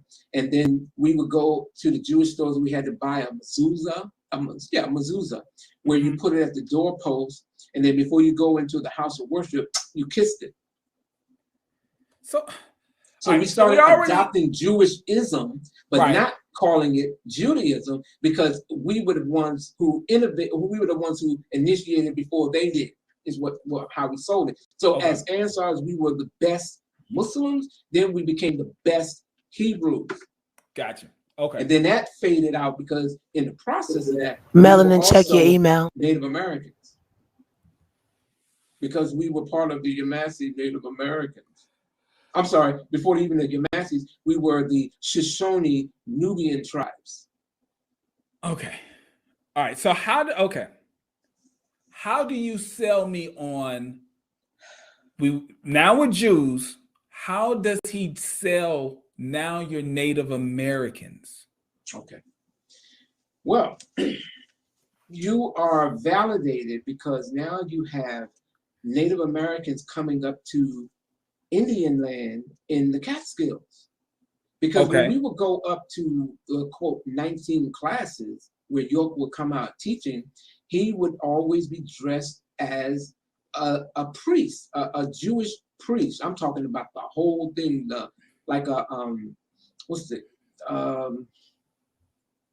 Urim and Thummim type of priest with the breastplate of priesthood, the 12 jewels. He had that, and he would have the crown, and he would have the whole thing. He had everything. He had the whole money. costume. He had the whole costume, and he had the money to make it happen. So that was when, usually people will come up for a Savior's Day or whatever, his birthday, where it would be Rabboni Yahshua Bar El Hadi. Now, when you're going to the property in upstate, as you're going there, you're going to go through a wooded area, and you'll see sign posted, this is Native American land. Okay, very confusing. But he was able to explain it because he had the gift of gab, is that we are the Shoshone Nubian tribes. And that was because he being Dr. York, I'm sorry, he wasn't even Malachi York at that time. He was just York. He claimed that the name York, because Bilal Phillips put this book out on him talking about he's not from Sudan, he's from Boston, Massachusetts. So he posted his birth certificate in a book, and in that book, it lists the name York, and then it said that upon realizing and knowing the family line, it turns out that I'm related to Ben York of the Lewis and Clark expedition. And Ben York married a Shoshone woman, and that in the book Black Indians, I forget the guy who wrote the book. It's a red book with black and white photo. It's called The Black Indians. I'm just about to say his name. But anyway, on page 2 of that publication, you see what appears to be a Black Indian female by the name of Diane Fletcher. And your claim that is his aunt, because he's really a Native American. Okay. So York can find himself in any story. So because of Bilal Phillips coming out with that book, a lot of things had to change. But one of the things that a claim that he made based on, saying, his lineage and everything, tying him to the most holy of holies in Islam was kind of Muhammad, put on blast, right? Muhammad, he could trace, because he had Jesus's holy name, because he said that, what is Jesus's holy name? Rabboni. Rabboni, Yeshua. But not to alarm you, he said that I'm not claiming to be Jesus. This is just a title. Like Imam Isa, that's the title. It's the same word, only in Hebrew. This is how, but he sold the package so skillfully because he had all of the attributes to go with it. He had the imagery to go with it. When we became a part of his fantasy, we had to buy the outfit. Right. We had to get the crowns, and a lot of us was like, good, well, you got to wear that answer stuff anymore. Now we get to walk around and do it a little bit differently. And so we had to get the camise, because he even unveiled it upstate, where this is going to be the new garb, and you see the brother walking out with the sister, the girls, the females, the sisters, they would be wearing Pakistani Indian garb, which is to them chiffon, not a full veil, but the beautiful colors. Yeah. To them, this is exciting. It's like you're having like a cult new fashion show. Yes. You got women who originally are basically in white burqas, in veils, right? It's just in the eyes and the hair. Right. So then when you unveil, like, okay, the doctrine's changing, but in the back of your mind is like, well, at least I get to wear some cute outfits. Right? At least, you're showing me what my new outfit's going to be, and like whatever. The message is changing, but look at the cute outfits that I get to wear now. Yeah. So I can see the women buying in way easier, because at least they're not wearing white burqas. They got on these, cuter outfits. Yeah. And because then you get your nails, you get these fancy shoes. So it was things became a little more easier going. Gotcha. So it wasn't so restricted. Right. You blended into society a little bit more. In a sense. Yeah. Okay. But on the flip side, those who lived on the property, they had to endure a different level of control than just the average person who was just on the outside. Because by the time you got the property and some people were living on the property, it became much more difficult, because the men, all you did all day was work. And on the property, yes. There were a couple of people who worked in town, and I think there was a store in Atlanta. There was a place on Edgewood Avenue in Georgia. Edgewood Avenue in Atlanta, I think it was. York had established an apartments there. It was called, I remember the name of it, but he became a landlord. So I mean, he's got apartment complex. Now, are these apartment complex where the believers are living in, or are these are just okay? Nuwapu Gardens, Nuwapu Gardens. That's what it was called. Okay, and how are they paying for the rent of these apartments? There was a rent, but I don't know how much it was. Okay, I didn't stay there, but I had to go through there, and that was one of the things everybody said. Wow, we got the Nuwapu Gardens. But then there were the brothers who were the hardcore inner circle, or meaning inner circle as far as the members who lived on the property. They lived in the barn, and the barn was just like in the Ansars, where you had dormitory style. You had bunk beds that the brothers lived on or slept in. I spent one night there. It was hot, it's humid. The second floor, you got the same way what we used to have as Ansar. It's like military style. You got the bunk here, brother here, bunk over top of him. You have a sheet, and drop the sheet down for the brother underneath, or at least get some kind of privacy. Okay. All right. So now we're at the stage where you're Native Americans. Was there another stage after being Native Americans? Yeah, because he moved from Shoshone, and the logo for Shoshone was like a buffalo. What's it? It was a Native American, a typical Native American that we usually associate, with the long like hook nose, with the feathers. That was in the middle, and then on the side was two white buffaloes. And I think he was like the Black Eagle and all this other stuff, because the people who came in or were invited to upstate to do these powwows, that was one of the gimmicks, because even at the trial it was pointed out that we started pretending to be Native Americans, and by the time we got down to Georgia and publications were coming out and it started becoming more and more intricate, it went from Shoshone to Yamasee. And the Yamasee was supposed to be the original Black Native Americans on the East Coast, the Creek, Seminole, Yamasee. These were those people who were even older than the 5 civilized tribes. Oh. Cherokee and all that stuff. Okay. So that is who we became. We became those of the Yamasee Native Americans.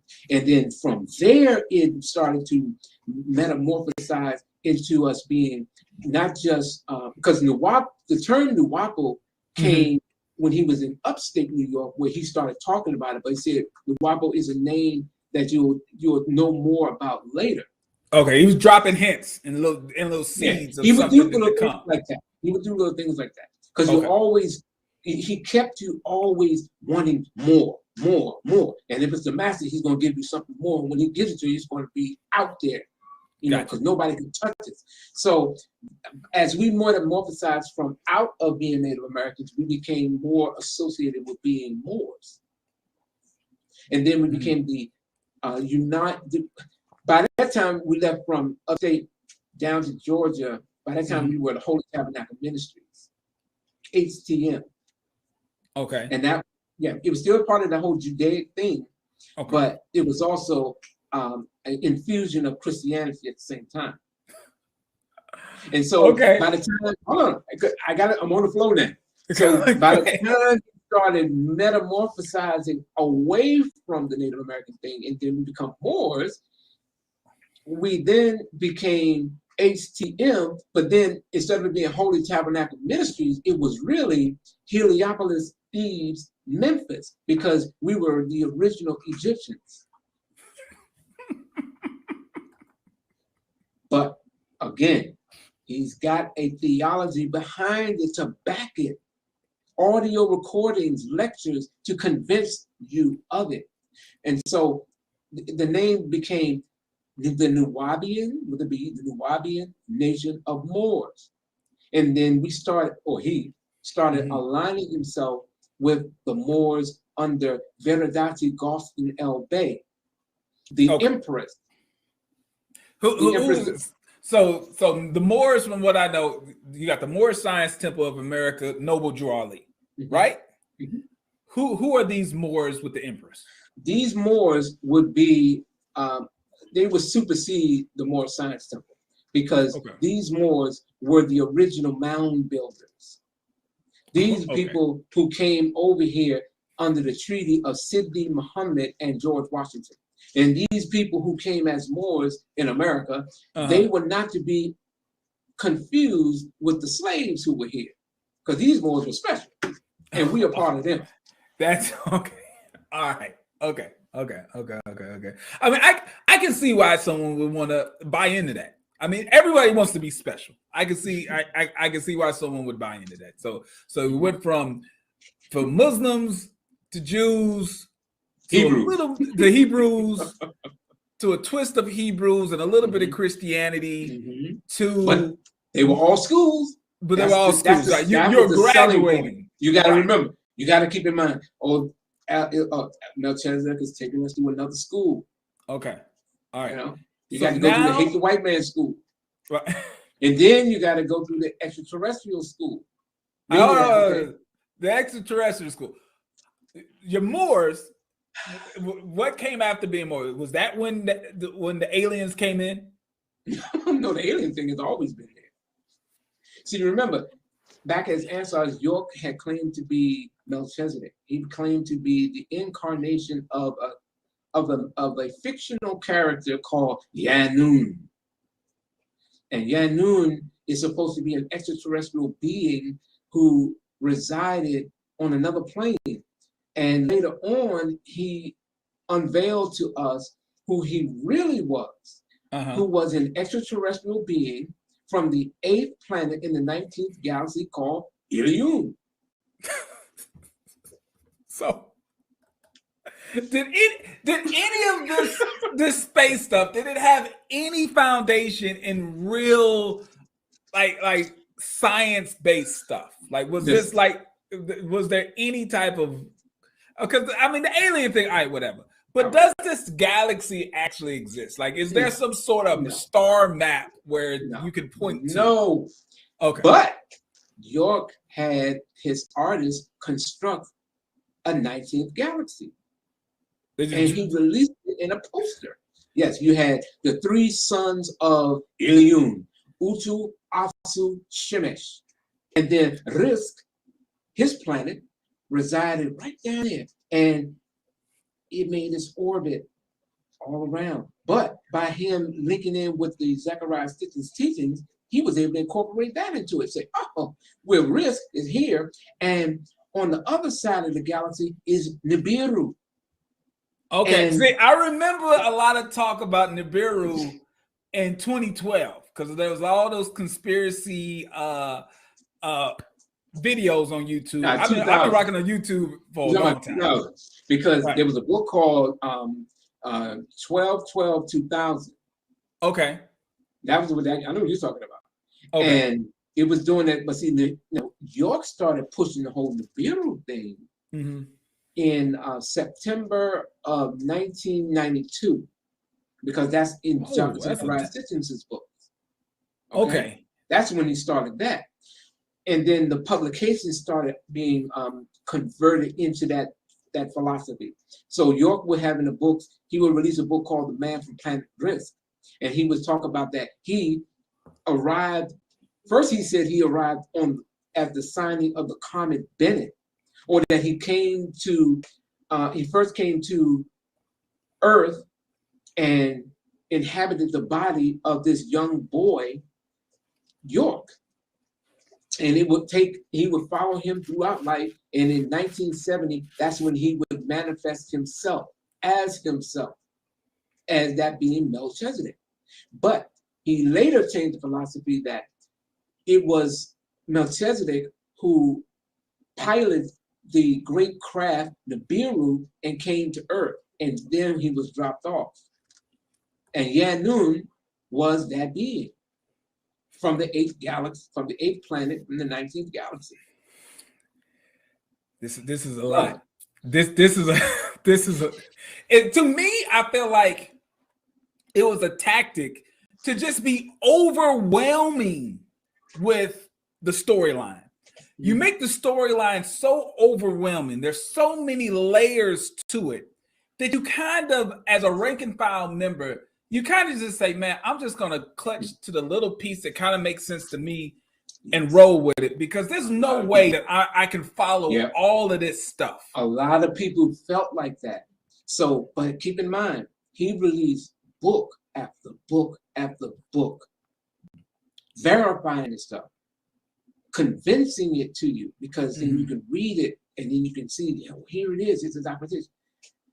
Books that were taken from Sitchin's writings and a whole slew of other writers. The straight plagiarism. Absolute plagiarism. Okay. Yes, mosaic plagiarism. But this is pre-internet. If you didn't have access to these books, to you, all of this stuff is original material. Well, the internet was active, and York seized upon it. Really? Yes, because we had a brother who worked at America Online. He actually worked in the office. And so he set up the... Give me 1 second. I got to explain to some of my younger audience who don't understand.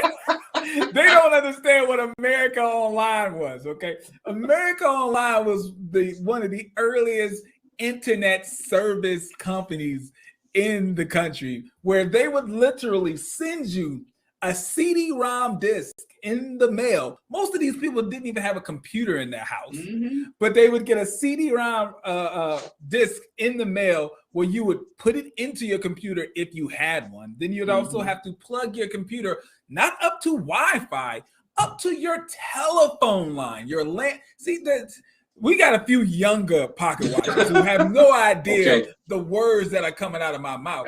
But there was a landline phone, and you got on the internet through the landline telephone. It's these archaic stuff that y'all don't understand. But okay, so someone was working at one of the early online companies. It was America Online. Yep, and he put York on, and we had established our own group, and we all had to get a computer, because he would go on every Sunday at 7:00, and we had to be there. In DC, we were FAM in DC.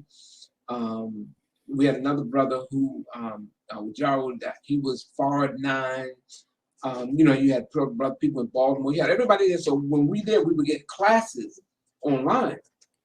So he was an early adopter of when he saw the internet. Yes. He didn't fear it. He didn't reject it. He saw it as a tool to be used. So he was an early adopter, because normally when it comes to cults, they are extremely averse to new technology. They normally would say any form of new technology, they kind of use it as that's the mark of the beast and this, that, and other. But to York, he saw it as for the tool that it was. He did that too. Oh, he demonized it also. He did demonize it also. He even wrote a book, Dr. York versus the Computer, or Imam. 2 books. One was called Imam Isa versus the Computer. Then another one was Dr. York versus the Computer, where he was a little more accepting of it, because when you go through the configurations, it matches line for line with the Muslim Dr. Rashad Khalifa, who was murdered by the Sunnis because they were able to find the code of the Quran being the sacred number 19. Okay. Anyway, let's move on. All right, so he's online, and I'm assuming, because people don't even realize, chat rooms. He's in chat rooms. He's in basically rooms, propagating and the faith. Join him. Okay. And then when he starts battling Christians. Usually he goes into Christian chats. Then he would go to Muslim chats, or he would go into some metaphysical type of chat. And then they would be in this dialogue. So just anybody would be going at it. And they would have these little quasi debates.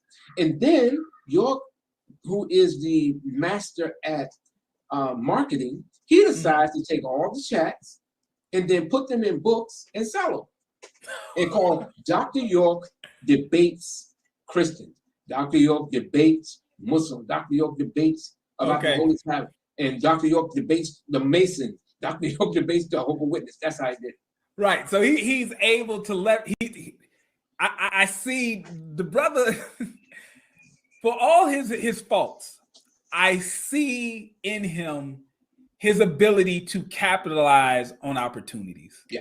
Right. I will say that he's able to see a void and recognize and learn how to monetize out of a situation, which is a great characteristic for a lot of businessmen. It's just that he's in this space of a cult. If he could have maybe been in another space, he could have actually used his ability to monetize in a way that would have been, not hurtful to other people. So we have always said that he could have been one amazing writer of science fiction. Oh yeah, the stories. Yeah. Mm-hmm. This could have been movies instead of people. So I'm sorry. In a nutshell, because I wanted to finish this last point. So by him aligning himself with the Moors down in Georgia, he then started releasing little publications and newsletters about Moors and the original Black Indians. So it was a combination of the Black Indians as well as the Moors. And then as time progressed, the Moors then metamorphosized into us being the Supreme Grand Masonic Lodge, or the Supreme Nubian Grand Lodge. Okay. And then from there, it moved into the shrine, the ancient order of the Mystic Shrine. All right. So and he literally now you went from Moors to Prince Hall Masons. No. Okay. All right. You were better than a Prince Hall Mason because you were international. You didn't have the G. You had the pyramid. Okay. Because you were an Egyptian order. And then from there came the ancient Egyptian order. And then that metamorphosized into the Holy Seed Baptist Synagogue. He started reverting backwards. Okay. All right. So and then he established the ancient, it was called the Egyptian, how long it has to go? Hold on, because I got to the order Harass Christ. Oh my God, I forgot how it goes. The Egyptian Church of Harass Christ, where you had, you were an Egyptian Christian, but not Coptic. So he had a little bit. You had the Christian here. This is for the Christians. You were no longer a part of. He was no longer an Anunnaki, meaning he was no longer the grandson of Anu. Okay. He then moved away from that, and then it became he was Amenubi Ra'akata, which was a mystery ancient Egyptian pharaoh. He started that back in the 1990s, but he really promoted it in different stages all throughout the 90s. So is he completely done and not mentioning the alien thing anymore, or is it just a different angle? It was a different angle. It was a different angle because the whole Nibiru thing it reached its peak in 1997 when the Heaven's Gate cult, when they committed suicide. Okay. And these are the people who are on the West Coast and they all had the Nikes and a little weird haircut. Okay. Yeah, because he was the whole thing with Hale Bop, and he was giving lectures because he was just rolling out books. Hundreds of books were coming out. Audio CDs were coming out like water. And he was putting them out in these lectures he was giving every Sunday, Saturday, Sunday, and sometimes Wednesday. He would give these lectures, and they immediately released them. And so when he was talking about Hale Bop and things like that, they thought we were going to commit suicide because we were, by that time, that's like you saw in the video where the brother said, "Oh, Dr. York, he's from Planet Risk." So they thought we was going to start doing the whole Heaven's Gate thing, right? And his whole thing was, why are we building all of this, these pyramids out here in the middle of Georgia if we're going up there? So that was what he was trying to get us to do. However, we were still supposed to be waiting for the return of Nibiru. Okay.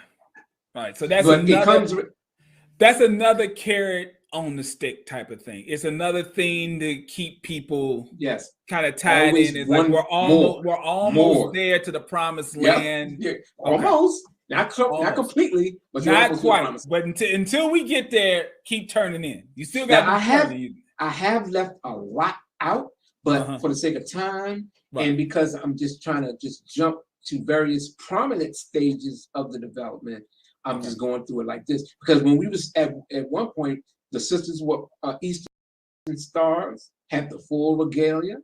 The older men for the most part, or guys who were in the Red House, they had the whole full regalia of Shriners, Black Shriners, not Prince Hall. As well as the New Wabian Grand Lodge of Freemasonry. So when in 1999. York had officially launched his Nuwabian Grand Lodge thing. So me and a brother named Jonathan Johnson were the only two brothers that were asked to come down and get raised. So he said that you're gonna ride the goat, and hold on, you ride the goat. Oh, that's a Masonic phrase. Oh, okay. No, that's something now in light of everything else. But okay. But we were to go down to Solomon's Temple, and we were going to get initiated into the Nuwabian Grand Lodge, and you from the entered apprentice, fellow craft, and master mason. So we went through the whole 3 degrees that night, and of course, it's the whole thing that any other Masonic or fraternity, there was hazing going on. The whole ritual, the cable toll, all of that, went through it all. Got beat, the whole thing. Yeah. Okay. All right. So when you went through that ceremony and you came out, I'm assuming you came out with a new rank or a new title, or what happens then? No, you didn't have any rank. No, you were just still a brother, but you just was in the lodge. Okay. And eventually we were trying to get other people into the lodge who were members. Because what type of new privilege do I have because before I'm not in the lodge. What's the thing why would you want to be in the lodge if it didn't give you some sort of now heightened authority or rank? Because the master said you have to join the lodge, because in the lodge you're being given certain secrets that are sacred. Okay. Although you didn't get them, nothing you couldn't find in other books, because Same thing with the ancient Egyptian order. See, these were little hustles. These were Did it cost money to become? Everything cost. Okay. Every book. Listen, you had to get your lessons. Okay. You had to get your apron. You had to get Okay, yeah. That your ring, because I had to get it. Listen. Now I got it. Yeah. Every time there's a new school, there's new books, there's new clothes, everything costs. Everything. Yes. You have to buy it again. That's like everything. Back in the day when you had your favorite cassette tape. Then it was now the Beatles are coming out with a CD. So now you got to buy the new Beatles the old Beatles album. That's not on CD. Now it's on the mini CD, and then now it's in the. So he's coming at basically the same thing. He makes a little twist, and now you have to buy it all over again. Yes. Okay. Yes. Okay. Even down to the ring, because he would be wearing a mysterious red ring, a gold ring with this red, and on the inside is a gold eye of Horus. And you wanted that. So in order for you to get that, you just got raised. You come out the next morning all sore, broke down, beat up, whelps on your legs, your back pinched. And then you go down to the bookstore in Athens, and then there's 2 rings there for you, but you got paid for them. Right. Especially for you. Not real gold, but his is gold. But yours is gold plate. It'll last for about a month. Okay. All right. Now it's starting to make sense. Every time something changes up, obviously there's new stuff that you have to buy. To get into the lodge, you have to pay your way to get into the lodge. Yeah. And then obviously if you want to be, you have to have the right clothes on to do it. So you got to now buy the clothes. Also, in addition, you still had the ancient and mystic order of Melchizedek. What the hell is that? That is another mystical order within the organization that goes all the way back to the Ansars. So and how do you get into that? Well, you as a member, you join, or you're encouraged to join, and then you have to get your lessons. And there's about 19 lessons, little pamphlets that you have to purchase in order to study, in order to practice the proper ritual. Okay. So you had to kick out for that. Then you got the ancient Egyptian order. And in the ancient Egyptian order, you got to pay to become a member. And then you got to pay to get the product. You have to pay the meditation CD. You have to pay for the garb. When you see James Ingram with the whole Egyptian headpiece and the whole thing that you see that by that time it was the ancient Egyptian order, you had to buy that whole outfit. Everything costs. Everything costs money. Okay. That part makes sense. All right. So now we're in Georgia, and they're building pyramids. As we saw, there was pyramids and stuff on the ground. Now, in the thing they talked about, this was going to be an Egyptian-style theme park. Yeah. What's going on with this Egyptian theme park in Georgia? All right, real simple. You see, the problem for the ultimate downfall came with the zoning issues. Okay. And the zoning issues stem from the fact that when you're building on that property, and you have to get a permit for that for something to be built on the property. Right.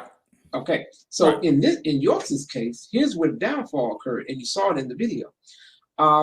As a matter of fact, that video was seen by the officials in town, because what had happened. So yeah, dumb it was. What had happened was that brother that was giving a tour. Right. He made a mistake and said that that's a dance club. Yeah, because they talked about it at the end. It was she was like, a dance club? Is it open to everybody? Okay. Bad move, because then the zoning commission came and sent the sheriff down there to accompany the head of the zoning, and they shut it down because you don't have a license to sell alcohol, to have a dance hall. And the dance hall, the club was built. It was 100 by 50 square silo used for storage, and they transformed that storage unit into a club.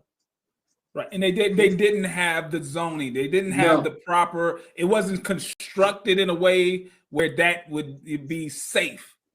They had a number of issues with the place. Right, violations. But the violations. But the problem was they had no permit to have a club on that property. Okay. And that was the beginning of the end. All right, so let's get into it. So if that's the beginning of the end, you have this small town. Really, it's not like we're not talking about Atlanta. We're talking about a little dairy town, a little town, and you have this African American organization, a cult, move in, and they start building pyramids, and obviously doing things that the neighbors are looking at like, what the hell is going on? But here's the thing: when we initially came down, we were told that we were to blend in with the people, and so we came down from upstate dressed as cowboys.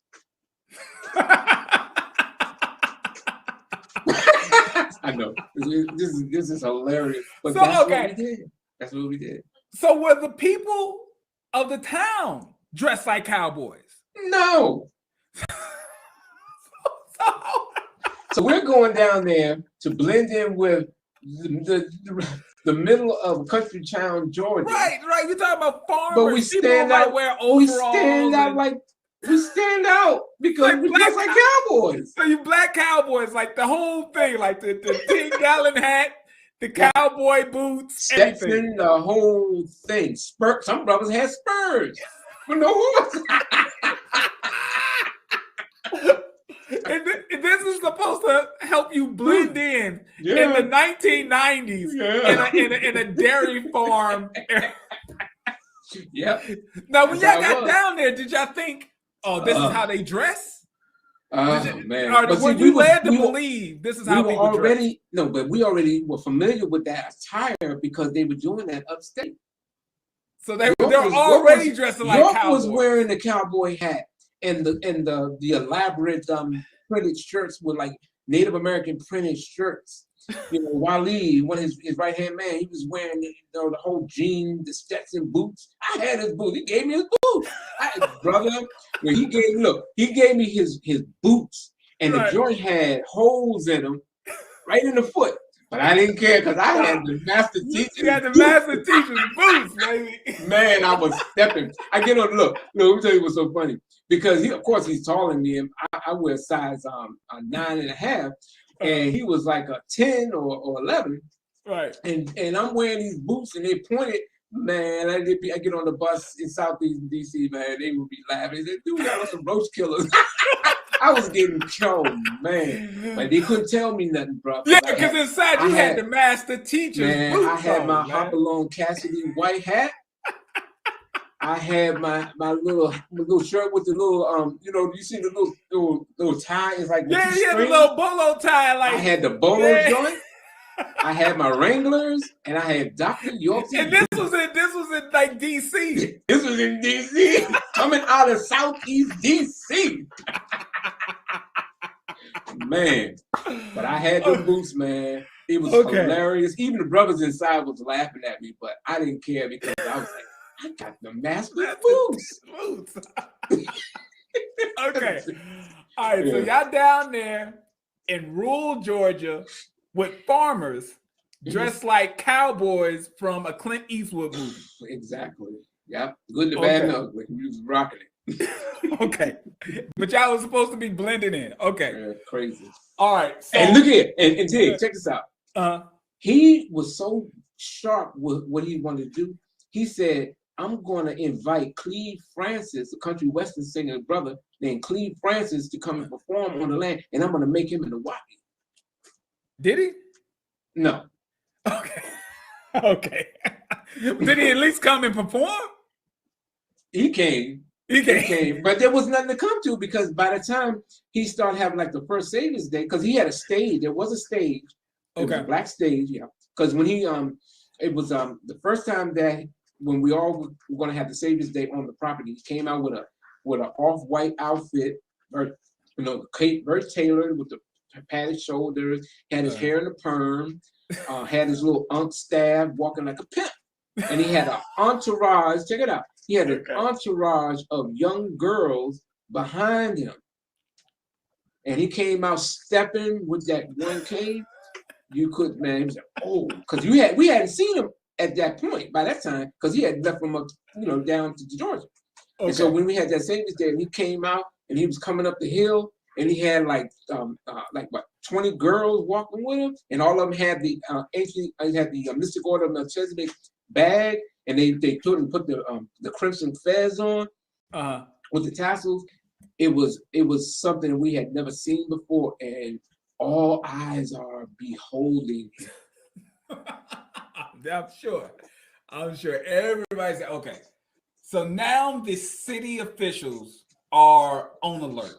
Yes. They already don't like y'all. Yeah. I don't care what y'all was doing. Yes. They don't like y'all for one. Yes. Now you're giving them an in to come in and start looking at y'all a little deeper, because you're violating city code, because you're building structures on the land that you did not get permits to do. Exactly. And it became, because of York's arrogance, and he wasn't going to take no for an answer. Every time they did something, here comes the zoning commission. And then the sheriff gets appointed in a position where he no longer is just accompanying the zoning commissioner. He becomes in charge of it. So now he has more authority to just go in and start writing up the violations. Yeah. Okay. He goes on it, and then he put the lock on the Ramesses, and that was heartbreaking, because when York had Ramesses was the club.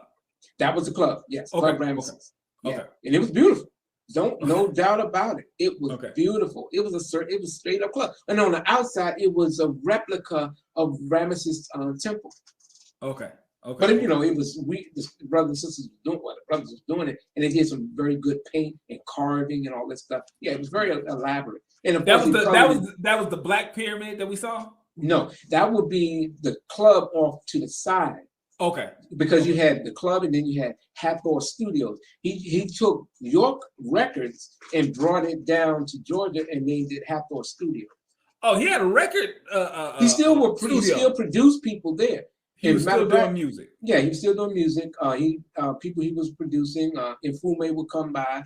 I saw him down there a few times. Of course, Blue Magic, they performed that night. Joe Texas' son performed.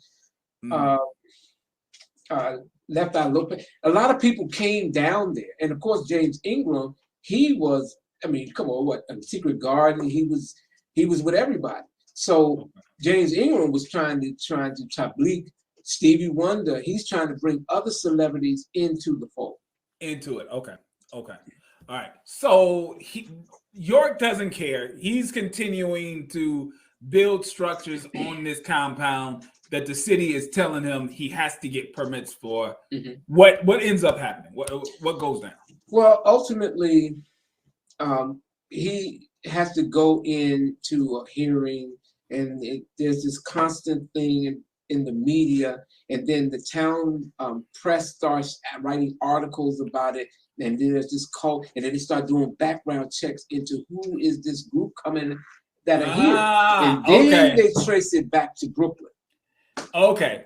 So by bringing that attention to yourself, of having a conflict with the zoning commission, with the sheriff and everything, now you got the local press starting to do more than just see what's going on. They digging into your background, and then they're finding out, this guy, he was implicated in this situation, that situation. It's a cult leader. Then the picture starts to form. And then as a result of that, the Atlanta Journal-Constitution did an article or some expose on it. And then an individual, Pauline, saw it, and then she wrote a letter to the editors there, as well as the sheriff, and was explaining to them that there is some sexual battery taking place on the property, and then that is what set it off.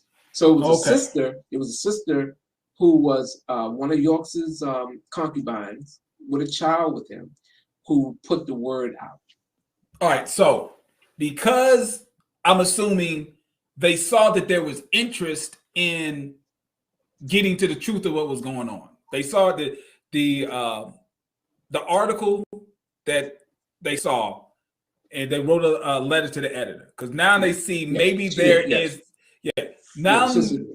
now they see that there is a media outlet that may actually take up the story that they want to tell, or the information they want to use. Yeah, because the press started becoming nosy, and then they started having hidden cameras, and they'll go on the property, and people would do, stand outside. It became it was a publicity on one hand, but then it just went in the wrong direction, because then they were being constantly labeled as a cult, which is something that York hated. So he always told us, if they call you a cult, you just say culture. See, by doing that, then you can't be really a cult, because you're a culture. Because you don't know the etymology of the word cult. You see, the word cult comes from the etymology of the word for culture. So we are a culture cultivating our culture. Okay. All right. So now that there is a seed dropped, that there's possibly some sexual abuse going on in this group. Through a letter to the editor. Yeah, that's the first domino that drops. Yeah. What happens next? There was an investigation that was put in motion. It took a while. People complained about it. They took too long, and some even tried to sue the sheriff for not arresting York sooner. Really? Yeah. Yeah, there were 2 lawsuits for $100 million because Sheriff Howard Seals didn't arrest York sooner. These were members. So was there already reports that were being ignored by the sheriff, or what was the grounds of the lawsuit? It's very in general. On my YouTube channel, there was a sister who, after I had talked to, she wanted to talk to the sheriff and ask a question. So she went down to the sheriff's office and interviewed him. I hope she told him that it was a recording, because she recorded it, and I put it on my YouTube channel, where he was explaining that, when the sister wrote the letter, they did investigate it, but that he was getting stymied by the then governor at the time, because York was able to. This is interesting, because York was pretty.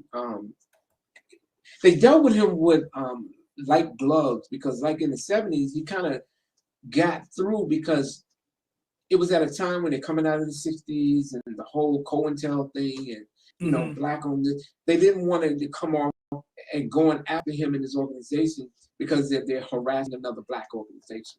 Right. He was already trying to portray himself as the victim of a overpowerful government that was trying to squash this really good black movement. And we're in this hick town, the rednecks, everybody in town is a Klansman, and the sheriff, they got it in. But York, he did it to himself, because he started bringing that unnecessary attention on himself.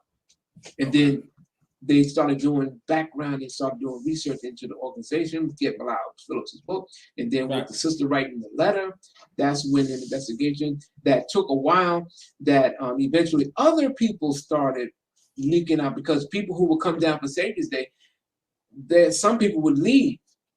There was one young lady, Ginger Chang, who was a Korean girl who was living there. She did the books, the Blue Revelation book. She did the Ellen Geo. She did the book L's Holy Torah. She was responsible for those publications. And of course, being in the office, the office workers didn't get paid for this stuff.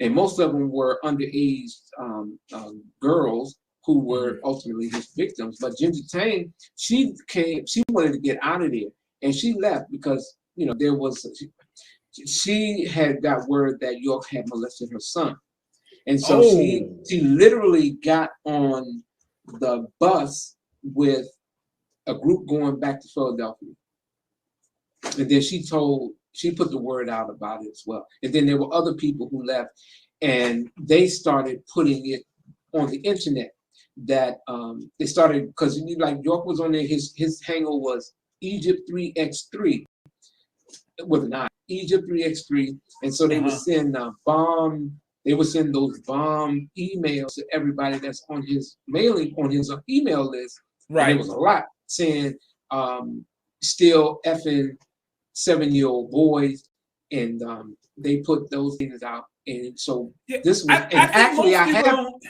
most people don't know about that. I mean, at least it's I know, just general people understand that, there was child molestation of young girls. Yes. I don't think they kind of talk about as much as the child molestation of young boys. Right.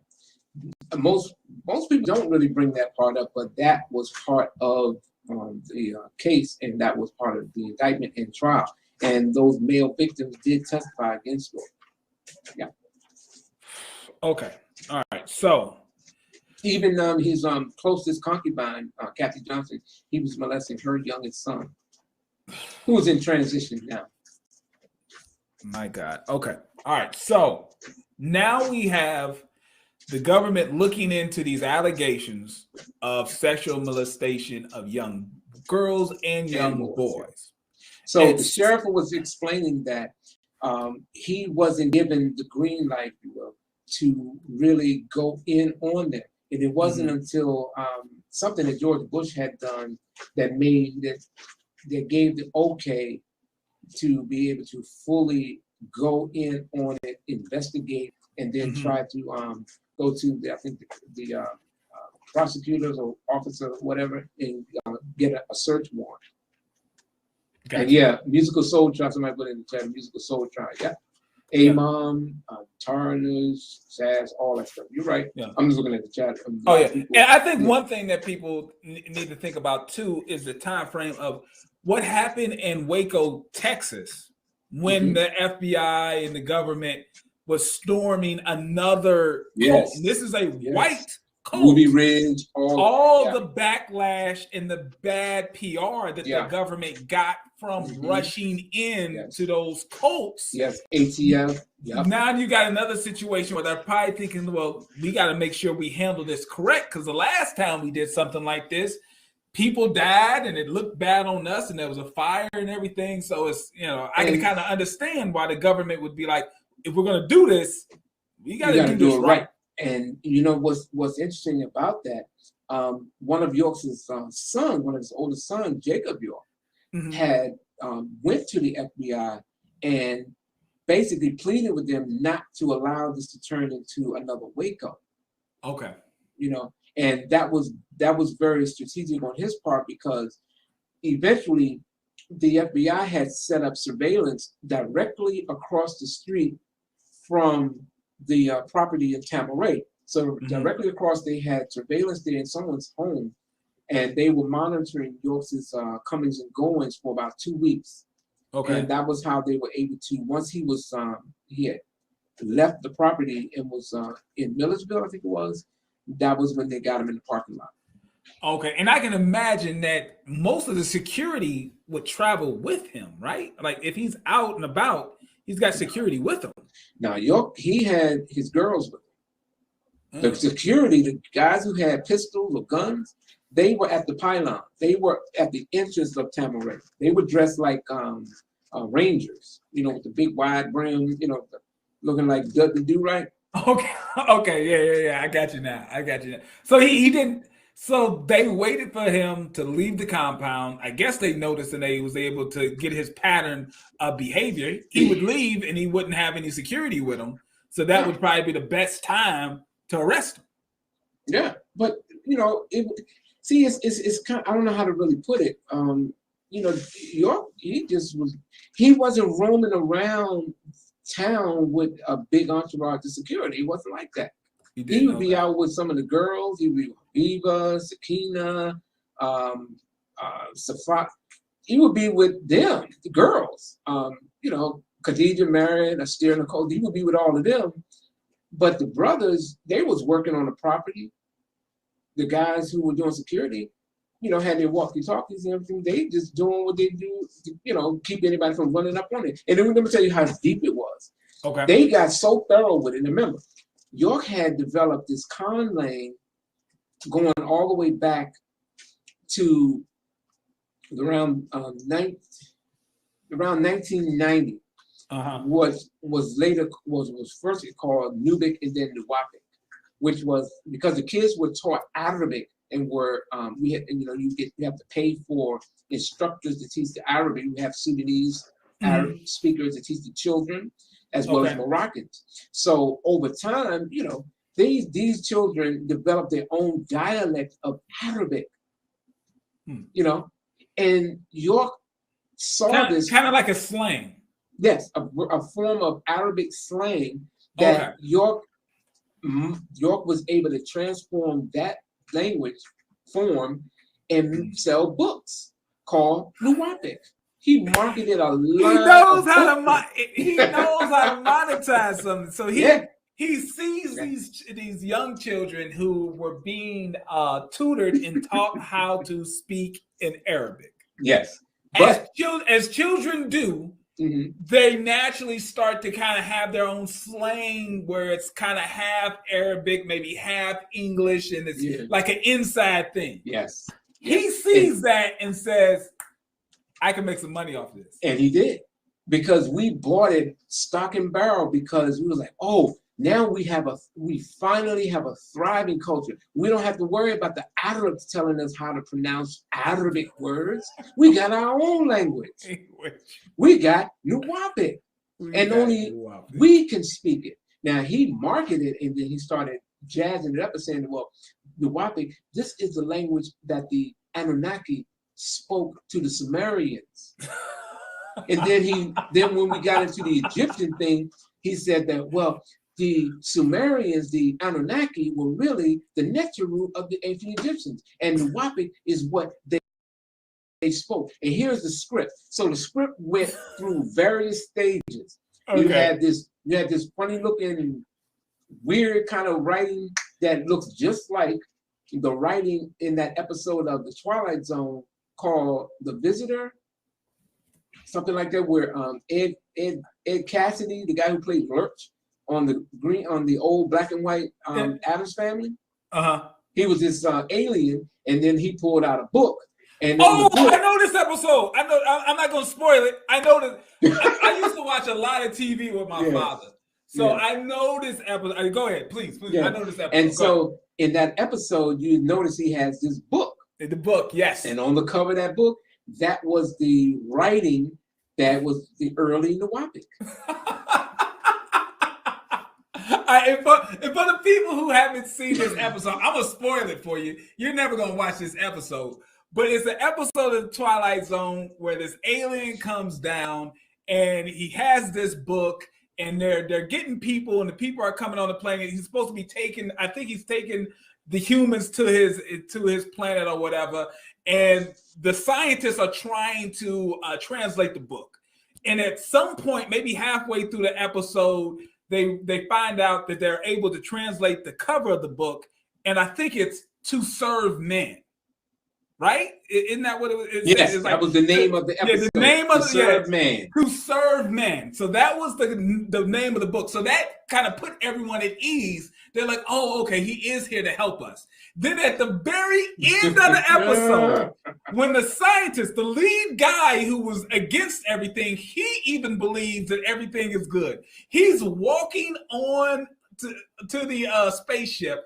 His assistant comes running out and she says, we translated the rest of the book to serve men. It's a cookbook. The door shuts on the scientist, and he's whisked away into space. Now, it's been years since I watched it, but that's basically right down to it. To serve men, it's a cookbook. Yes, that's the language that was your Nuwapic. That was Nuwapic. Yes, that was the early form of Nuwapic, and that was the Nuwapic of the Riskian. It was called the Riskian script. This is the script that the people of the planet Rizq spoke and wrote. That was that, and then it metamorphosized into another form, which was like taking bits and pieces of Medu Neter, Egyptian writing, and then through the innovation, he started developing new words, adding Latin words, Hebrew words, Spanish words, French words into the fold of the Nuwapic vocabulary.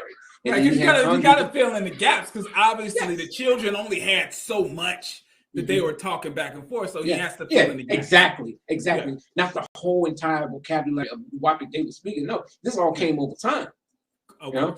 And so book after book after book. Matter of fact, the first one was the third one was, because at first it was just these two little, like maybe 5-page little pamphlet, real thin. Right. And then it metamorphosized into this big book of 600 pages, 300 pages. Okay. That thick, called the Teacher's Guide, Guide to the Nuwapian Language. And you're buying every time a new book comes out. You're instructed to buy. You're buying these books. You had to buy the book. And I mean, this is why when we get into this whole economic thing, he made millions off of these gimmicks. Millions. Gotcha. In addition, he's making millions off tax-free money from the brothers who's turning in hundreds of dollars a day for years. Right, because it's a tax-free organization. It's a religious-based organization. Yeah. And here's the deal, people.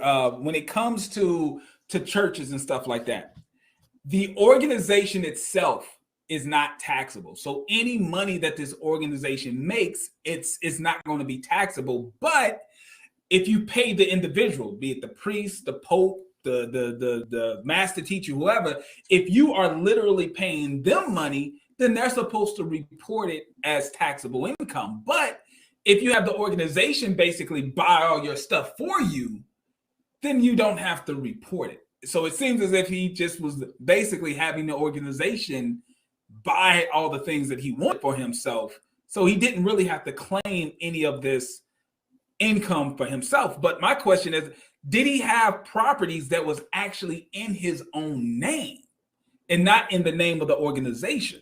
Yes, that was the property at 404 Shadydale Road. Okay. Because if he had property in his own name, then that is absolutely taxable to himself. In fact, I have the copy of the signing of it, where he signs his name. This is because he had it. It's so much to go into. Dwight York, when he signed this the deal to purchase those 100. What did it say? 40 acres? Yeah, 76 acres. When he in Georgia, this is the land in Georgia. This is the property in Georgia, and he signed it Dwight York. That was the name that everybody said his name is not Dwight York, but that was what that he said, because he grew up with that name. And plus, this is a legal document that he's writing, so he's going to do that right. But at the same time, he had his name changed twice. Okay, he had his name changed because he got arrested for falsifying government documents, which was a passport, because he wanted to have the name Mahdi on his birth certificate or passport so that he can combat Bilal Phillips saying that he's not of the Mahdi family. So he got arrested for that, and he went. He had to do spend time weekends in jail, and he didn't have to serve any time. By him having his name changed, it went from Dwight York to Isa Abdullah Muhammad. And then from there, he got his name changed to. If you haven't already, go on over to JT Pocket Watching with JT. So that was his name.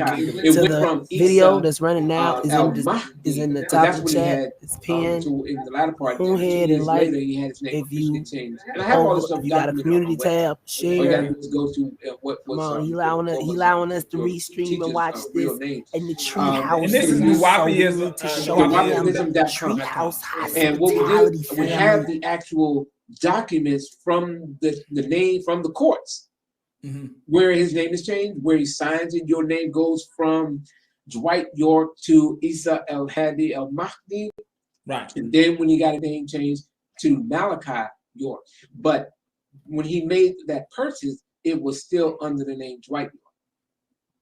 I wonder why he did that. Well, it wasn't supposed to get out in the public. You mean change his name?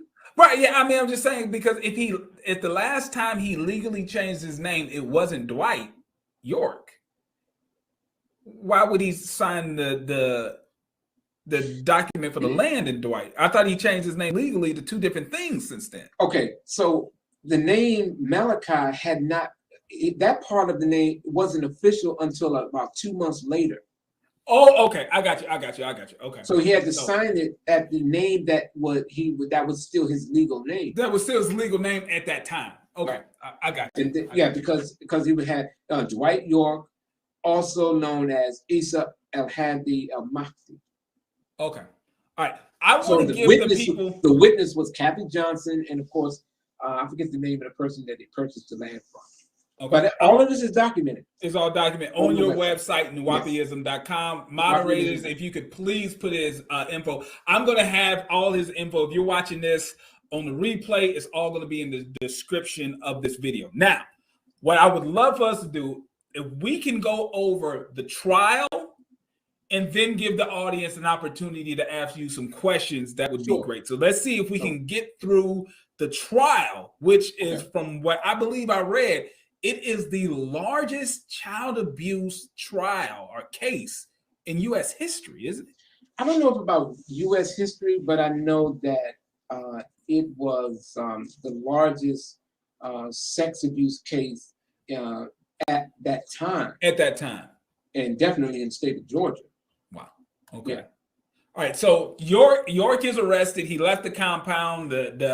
The feds were observing him, noticed that when he leaves and he goes about town, he's not with a large entourage of security. He's normally just with a few girls. So they arrest him. Well, at this time, it was he and Kathy. Okay. So they arrest him. What is going on in the community when y'all find out York is arrested? Well, I was in Baltimore, and we got a phone call, said turn on the CNN, and name a girl, we was like, oh no.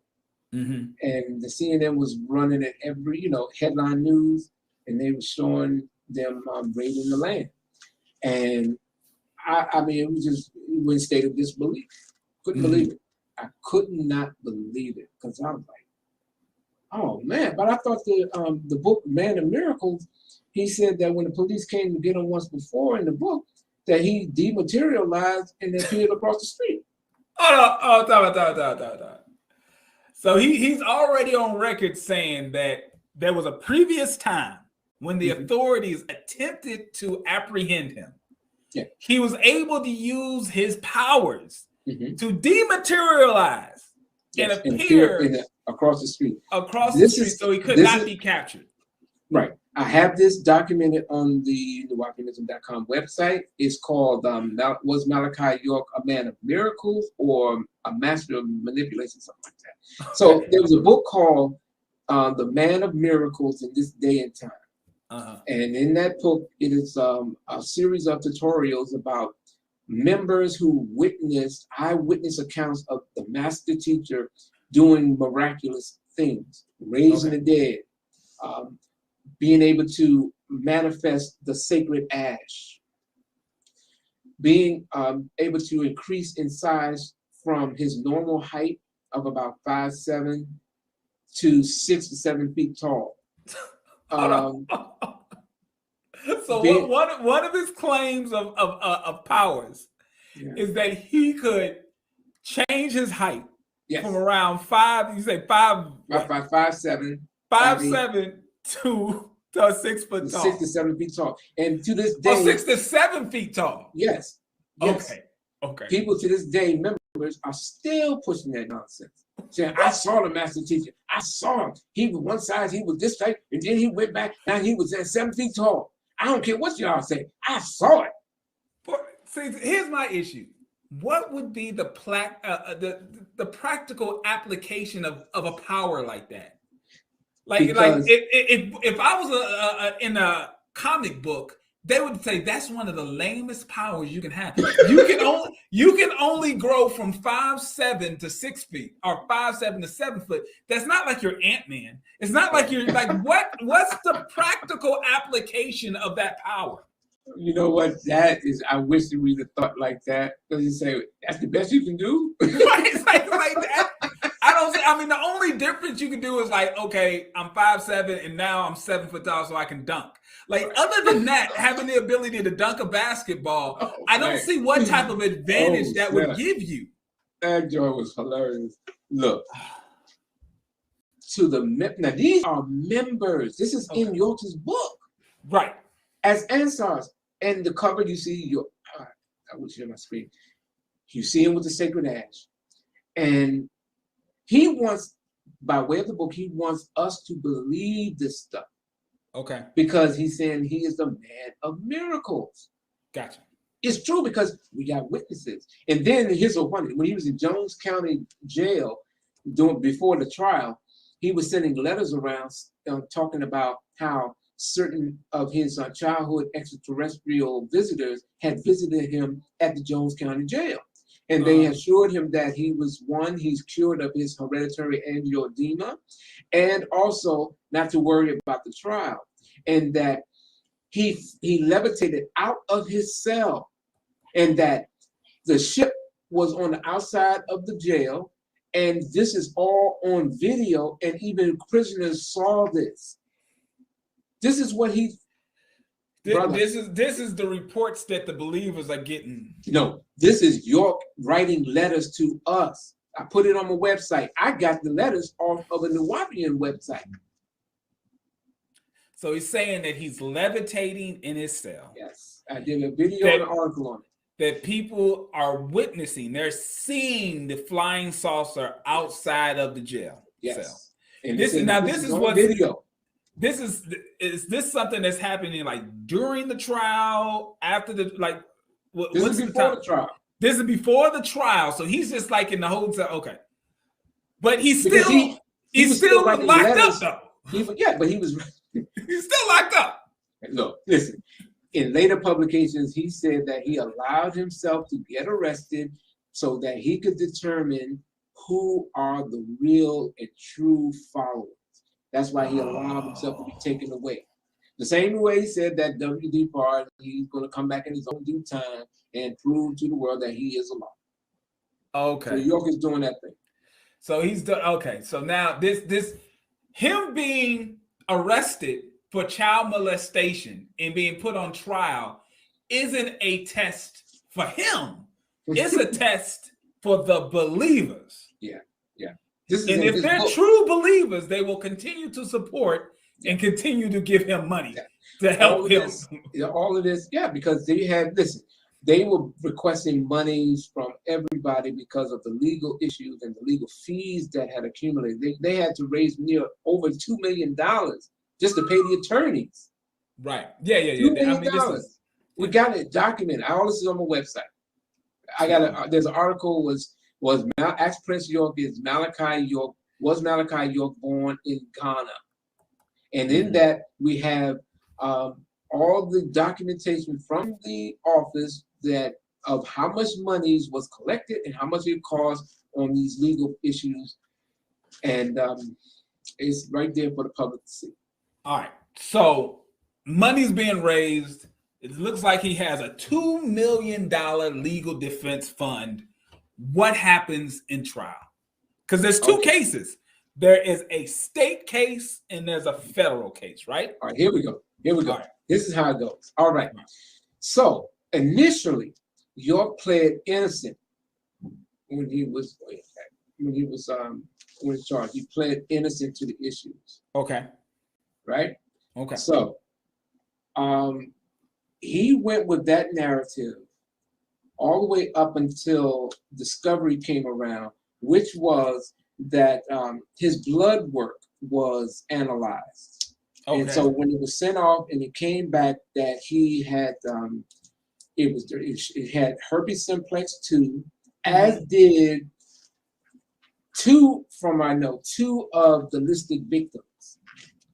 And these are underage children. Yes, these at the time were underage girls. These were the listed victims of the 18 or 13. These were a part of that. And what had happened was York was advised to plead guilty because it would be a difficult task to try to prove to the jury that you, the leader, and all these things associated with that, and you have a sexually transmitted disease that also at least two of the victims have. Right. Okay. And so that up to that point, he was saying he was innocent. He was saying he was innocent. But when the medical stuff came out, he was advised by counsel. Yes. And that's when we see York in the state and the federal venues pleading guilty. In the state, he pled guilty to 208 counts of child molestation. That's not saying 208 people. Right. Just it's a different 208 documented times where incidences that engaged in the activity. Yes. Okay. And by him pleading guilty there for in the state child molestation, there was a case. There was rape and witness tampering. And in the federal venue, he pled guilty because there were 4 counts that he was charged with in the federal. And so he pled guilty in the state and federal in January of 2003. Now, what had happened was his plea was accepted in the state. Right.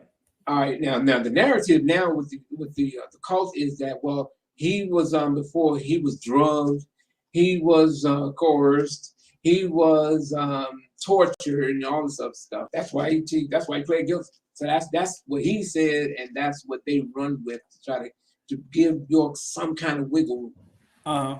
So what had happened was, in the federal case, the sentencing guidelines, they have to go through the sentencing guidelines to determine the time.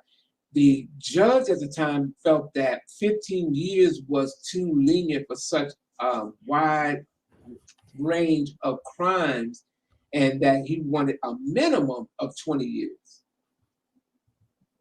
And because that agreement was not reached, then it went to trial. So York in the state never retracted, never took back his state guilty plea, nor did he take back his federal guilty plea, but his attorneys on his behalf, even though he himself said that he doesn't care one way or the other. His attorneys on his behalf said that we would like to pull back the guilty plea, but it was rejected because York didn't even want to accept it. But that was because the judge didn't want him. 15 years was just too lenient. He wanted 20 years. So that's when it went to trial. So all the way up until that trial, which was to take place in January of 2004, York had his legal counsel, and then he fired his attorneys and hired a substitute attorney for the state case, which was Adrian Patrick. All right, real quick, I want to take a look at it. I'm gonna put up here on the screen, and we can see. I believe this is him in the state, right? Yes. This is him in the state court, actually pleading guilty to the state case of child molestation. Is that correct? Yes, that is the state case. All right. So influenced by alcohol, drugs, or narcotics. You understand you're charged with 40 counts of aggravated child molestation. That you could receive a maximum sentence of 30 years in confinement for each count. That you're charged with 34 counts of child molestation. That you could receive a maximum sentence of 20 years in confinement for each count. That you're charged with 1 count of sexual exploitation of children, and you could receive a maximum sentence of 20 years in confinement. And you're charged with 2 counts of influencing witnesses, and you could receive a maximum sentence of 10 years in confinement for each count.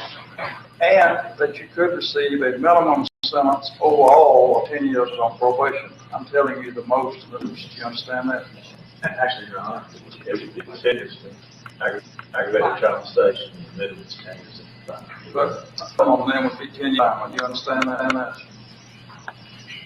You understand you have a right to an attorney, and in fact, your lawyer, Mr. Aurora, is here with you and representing you. Is that correct? Going to inform you of certain other rights that you have, Mr. York, and inform you of the fact that if you plead guilty, you give up these rights. You have a right to trial by jury, you're presumed to be innocent. You have a right to confront any witnesses that presents against you. You have a right to subpoena any witnesses you want to appear and testify for you. You have a right to testify and offer other evidence if you want to. You have a right to the assistance of an attorney during the trial. You have a right not to incriminate yourself. You have a right to plead not guilty or remain silent, not in a plea, and in either case automatically obtain a jury trial. You understand these rights, and understand if you plead guilty, you give up these rights. You heard the recommendation the state made. Is that the recommendation you understood the state would make? Did you, in fact, do what the district attorney, Mr. Bright, told me you did? How do you plead, guilty or not guilty, as to all the indictments that were cited by the district attorney? Did anybody force you or threaten you in any way to cause you to enter this guilty plea? Did anyone punish you anything to cause you to enter this guilty plea? Are you satisfied with the services of your attorneys, not only Mr. Aurora, but your other attorneys? Were you able to hear and understand my statements and questions to you? He's under oath, let him enter his plea. Your Honor, we've gone up this, it's withdrawal of not guilty. All right, so that was him confessing and pleading guilty to the child molestation charges to the state. And you know what's interesting in that? Yes. The gaslighting is being perpetrated on the people by way of the cult, because they're saying he didn't plead guilty. He didn't say anything. What? All he did was move his head. He didn't plead guilty. That's what they literally. You can hear that. I heard it today on one of their own groups. In one of their YouTube channels, they were saying, see, the master did not even plead guilty. We just saw him saying, yes, sir, yes, Your Honor. Mm-hmm. The judge even asked, were you influenced by any way? Did they promise you anything? Are you doing it on your own will? He even asked, are you satisfied with your attorneys and the job that your attorneys are doing? Right there. He didn't just shake his head. He also had to say it out loud. Yes. He said it to where the judge and those right in that immediate area could hear. Yeah. Because they won't allow you just to shake your head. You have to say it out loud. It has to be a part of the record. There is a court reporter that has to hear it. You can't just say, You have to say yes. Yes, that's right. That's how courts work. And here's the thing: at the trial, they didn't say that. Well, I didn't plead guilty. That wasn't brought up. Adrian Patrick didn't bring that up. Manny Aurora didn't say that. So the liars are the Nuwaubian cult, because you can see what took place, but they're saying, don't believe your lying eyes. Okay. And these people are still running around saying that he didn't molest anybody.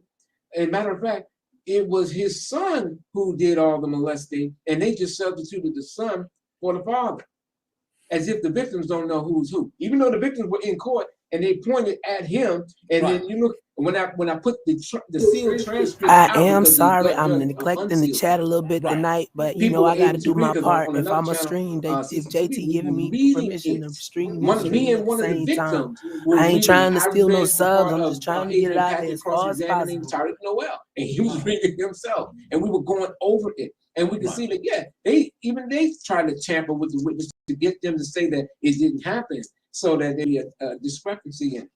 Right. Tried to get a mistrial, but it didn't happen. Because they pointed out it was Dwight York who did this. And what is he wearing? The blue suit. And it gets very, very explicit on both the boy part and the girls. Okay. All right. So we don't have to go through all that. Yeah. So obviously he's found guilty. Ultimately, he is found He's guilty. given, I believe, 135 Okay, years. let me. Can I share my screen? Sure, absolutely. Pull it up, and I can show it. Or do you want me to get? Matter of fact, can I send it? How can I do it? Because you don't have your messenger, and I don't have it. Oh, okay. How do you want to do this? It's up to you. All right, You should be able to share. There should be a share button. Yeah, I can share. No problem. Okay. All right, so let me share my screen because I wanted, because you brought that part up, and I think that is significant. All right, so here we go. Oops. Give me 1 second. Okay. All right, 1, 2. Got it. I see it. Okay. All right. So here. Okay. You see this? Okay. Yeah. United States District Court. All right. This is an article it did. Because they pushed this thing. If Dr. York was not convicted on child sex related crimes, then what exactly was he convicted of? And so, I through the PACER, because the PACER has all the federal documents right here. Right. So right here, this is the amended judgment in the criminal case. Okay, so here we have, he was tried on 13, and he was convicted on 11 of those 13. Okay. Right here. All right. So C. Ashley Royal was the judge in the federal case. Mm-hmm. And here's what we have. He was convicted of 135 years. So, yeah, let me get right to it. Here is the judgment. Okay, the defendant is hereby committed to the custody of the United States Bureau of Prisons for an imprisonment for a total term 240 months on count 1, 240. This is in the racketeering. This is 240 in 2, 60 months in 3, 180 months. On and on and on, right. And that culminated into 1,620 months. Yes, and that is 135 years. And he was initially sent to Leavenworth, Kansas, to serve out his sentence. Yes, and now he was sent there on 9/2/2004. Wow. Yes. So, the conspiracy to commit racketeering violations, the racketeering acts, the conspiracy to transport minors in interstate commerce for unlawful sexual activity, that conspiracy to travel in interstate commerce for unlawful sexual activity with minors, and conspiracy to structure cash, because the structuring of the cash thing was, I'm gonna come back to that in a second, but that was when he would send individuals to make deposits. Okay, and they brought in specific individuals at the Wachovia Bank at the time who witnessed all this stuff, and they've had 5 females, and they were bringing in monies and making deposits, and they used this thing called smurfing, I think it's called. And it says the Wachovia supervisor, because whoever is conducting the transaction, we would need their identification to put on that report. Is needed for all government records. It's a report that we fill out if a company or individual deposits large sums. Oh, yes. Yeah. So let me kind of explain this to people. So it's somewhat general knowledge now. Most average people understand that if you do a transaction with the bank over $10,000, that the bank has to fill out a particular form, and you're basically on record. And if there's any suspicion, then you have some information on you. So what people think they're doing that's smart, they will go into the bank and they'll do a transaction that's just a little bit under $10,000 to try to stay under the radar. Well, if you continuously do that, that within itself is going to be a red flag.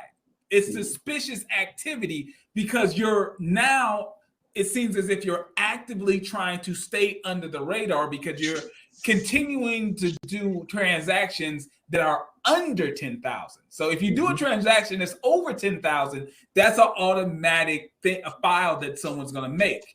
If you continually do a bunch of transactions that's just under 10,000, that too becomes suspicious. So that's what's going on. They keep doing these transactions that are just under $10,000. So now people are looking at that as that within itself is suspicious. Yes, and because they were moving York's money, the cult is saying he didn't know about it. That was someone else. The people who dealt with the finance department, they were the ones doing it. They were supposed to be to get arrested, not him. So then this deep state of denial, cognitive dissonance, they're all messed up when it comes to the situation. So just like with R. Kelly's situation, right? Mm-hmm. They got him on that, the racketeering, as well as the Mann Act. And just like we're going through here about the Mann Act and how it was amended by Congress in 1978, then again in 1986, where it could be applied to transport and travel related to prostitution or any illegal sexual acts. The Mann Act was used to prosecute men for having sex with underage females. See, now this is the game that they play. They'll say it's because they're trying to convince the public and keep York's image and say that no, he's not in prison for molesting any kids. He was convicted on the suspicion that he was going to do that. See, he didn't do it. It says that he was convicted on having the intent. He didn't say he did it, but he intended to do it. That's the kind of garbage that they're that's the word games that these people are playing to try to make it seem as if he didn't do what he was convicted of doing. Right. And so give on this article here, you know, just got all this at the statute, because like the Mann Act and 1591, this statute makes it a federal offense to knowingly recruit, entice, harbor, transport, provide, obtain, or maintain a minor defined as someone under the age of 18 years of age, knowing or in the reckless disregard of the fact that the victim is a minor and would be caused to engage in a commercial sex act. Commercial sex act is defined very broadly to include any sex act on account of which anything of value is given or to receive by any person. In other words, it is illegal both to offer and to obtain a child and cause that child to engage in any kind of sexual activity in exchange for anything of value, whether it be money, goods, personal benefits, in-kind favors, or some other kind of benefit. All of this was brought out, and this is what they got you on. Mm-hmm. Sex trafficking of children by force, fraud, or coercion, transportation generally, coercion, enticement, transportation of minors. So they got York based on the victim's testimony, one being Humphrey Washington, where she had indicated that on the trip, she was the one who had to write up the names of the individuals that are to be taken down to Georgia, and they were upstate because the sex with minors was taking place upstate, and it was a small group of girls known as the Bennets. And these girls were the listed victims who testified against York. And in this Mann Act, even if he didn't accompany them on the trip down, which he did, but even if you want to give them that argument, according to the Mann Act, you don't have to accompany them. Just you sending for them. There you go. Because you sent for them for the reasons of having sex with them. Yes. You didn't have to personally escort them, even though he did, even though he rode down with them, he didn't have to be with them in the car traveling from upstate New York to Georgia. He could have just sent his driver. He still would be found guilty. Yes, and he did have drivers, because there were some who came with his wife, there were some who came with their parents, and then there were others who came down with him, and a few of them were the victims.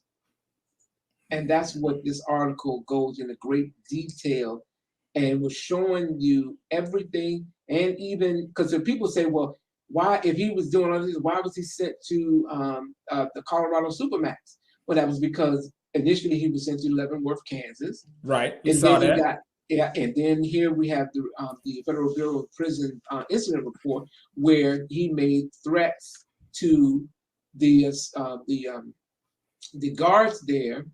And that infraction, among other infractions, made him, because of his high profile and because of, before the trial, of them harassing government officials in Georgia, threatening the judge, threatening other people, and even the witnesses, that they put him in a maximum security facility, which was in Colorado Supermax. So that's why he's there, because of the infractions of threatening individuals who were staff members and their families. All right. So lastly, before we get into the questions, I want to ask about what was the reaction of the rank and file members of the organization. Now that he is clearly, he was found guilty, he got the 135 years, he is in jail. There's no real prospects, not legitimately, that he would ever get out. What now happens in the community? Well, the community continued on. New members started to come. The proselytizing continued, and they always pushed the narrative that he was set up by the government. He was drugged. He's not in prison for any type of sexual activity with children, even though, because when you ask the question, okay, well, if he wasn't, if he's not in prison for that, then was the case involving any mention of sex acts with minors? Right. When the state case, when he pled guilty to all those counts of sex that got negotiated down, right? Was that the state case involving? Well, you get the point. Right. So what had happened and what is currently happening is there every year it's saying that he's coming out. He's coming out, and they come up with a series of different gimmicks. So throughout the trial, York insisted that he is a sovereign citizen and that he is of the Yamasee Native Americans, and he wants to be tried by a jury of his peers, which is of his tribe, the Yamasee Native Americans. That's not how that works anyway. That's not, even if he was, and we're pretty sure, and we know that he's not, but even if he was, a jury of your peers is not technically people who look just like you, who have the same ethnic background as you. That's not a jury of your peers in the U.S. court. A jury of your peers simply means a group of people who live within the zip code of where you committed the crime. Exactly. That's a jury of your peers. So it doesn't matter what your ethnic background is. None of that. They're just going to look, okay, where did the crime happen? Where's the court going to be where you're going to go to court? Okay, this is the zip code. We're going to find people who are registered for jury duty in this area. That's it. That's what that means. So even if he was this Indian, this Native American that he claims to be, it doesn't mean anything. Exactly. And then now let's move to after that. So because that all failed, then they of course they tried to appeal it, and on various grounds, and of course that appeal was thrown out. And so they came up with the gimmick or the claim that he should be released on the grounds that he is a Liberian diplomat. Now he's Liberian. Now he's a Liberian diplomat, and that former President Charles Taylor appointed him the Consul General of the Liberian embassy. Even though we call the Liberian embassy, and they don't know what are you talking about. The ECOWAS decision said that when they brought it to the ECOWAS trial, the hearing on this, they said that they threw it out because it was frivolous. There's no proof. There's no documentation whatsoever. None. But they're still running with it. They're saying that His Majesty is a Liberian diplomat. Hold it. In addition to being a Liberian diplomat, here it comes. Okay. Now they're saying that they want to, and they have brought up papers in court and saying that he should be repatriated to his home country of Ghana, West Africa. I thought it was Liberian. He was just Liberian like a couple of seconds ago. Now Sudanese. Okay. And now you see how you reacted. Do you see that there's something wrong with these people? They're promoting this stuff. They're going on platforms. People who are misinformed or don't know much about the history other than saying that he's a black man. They're pushing that narrative that he's a Ghanaian citizen and he should be repatriated. So they actually now they have recordings of York, recent recordings with individuals, and he's talking about it. He's saying the same stuff they've been saying back in 2006 when they pushed this stuff. And then they say he's going to be out by December because they've been saying that every year. Every year they always saying. Yes. So for the fans like 18, 19. The followers. Still keeping the followers. Yes. So that's this. That is where it stands now. He's supposed to be released soon. He's going to be either he's being repatriated to the country of Ghana, or because of his failing health and being in a wheelchair and being of an elderly man, a frail old man, they want to have him sent to a less maximum security facility. This is what they're doing currently. Currently, that's what's going on. So all these neo-Nuwaubians, these latter-day Nuwaubians, who don't know anything about the case, haven't been. They joined after he was even arrested. His biggest defender, his main defenders are people who never met him, don't know the history of the organization, just what they saw online, or believe in what the people who want to believe stuff that they're saying is.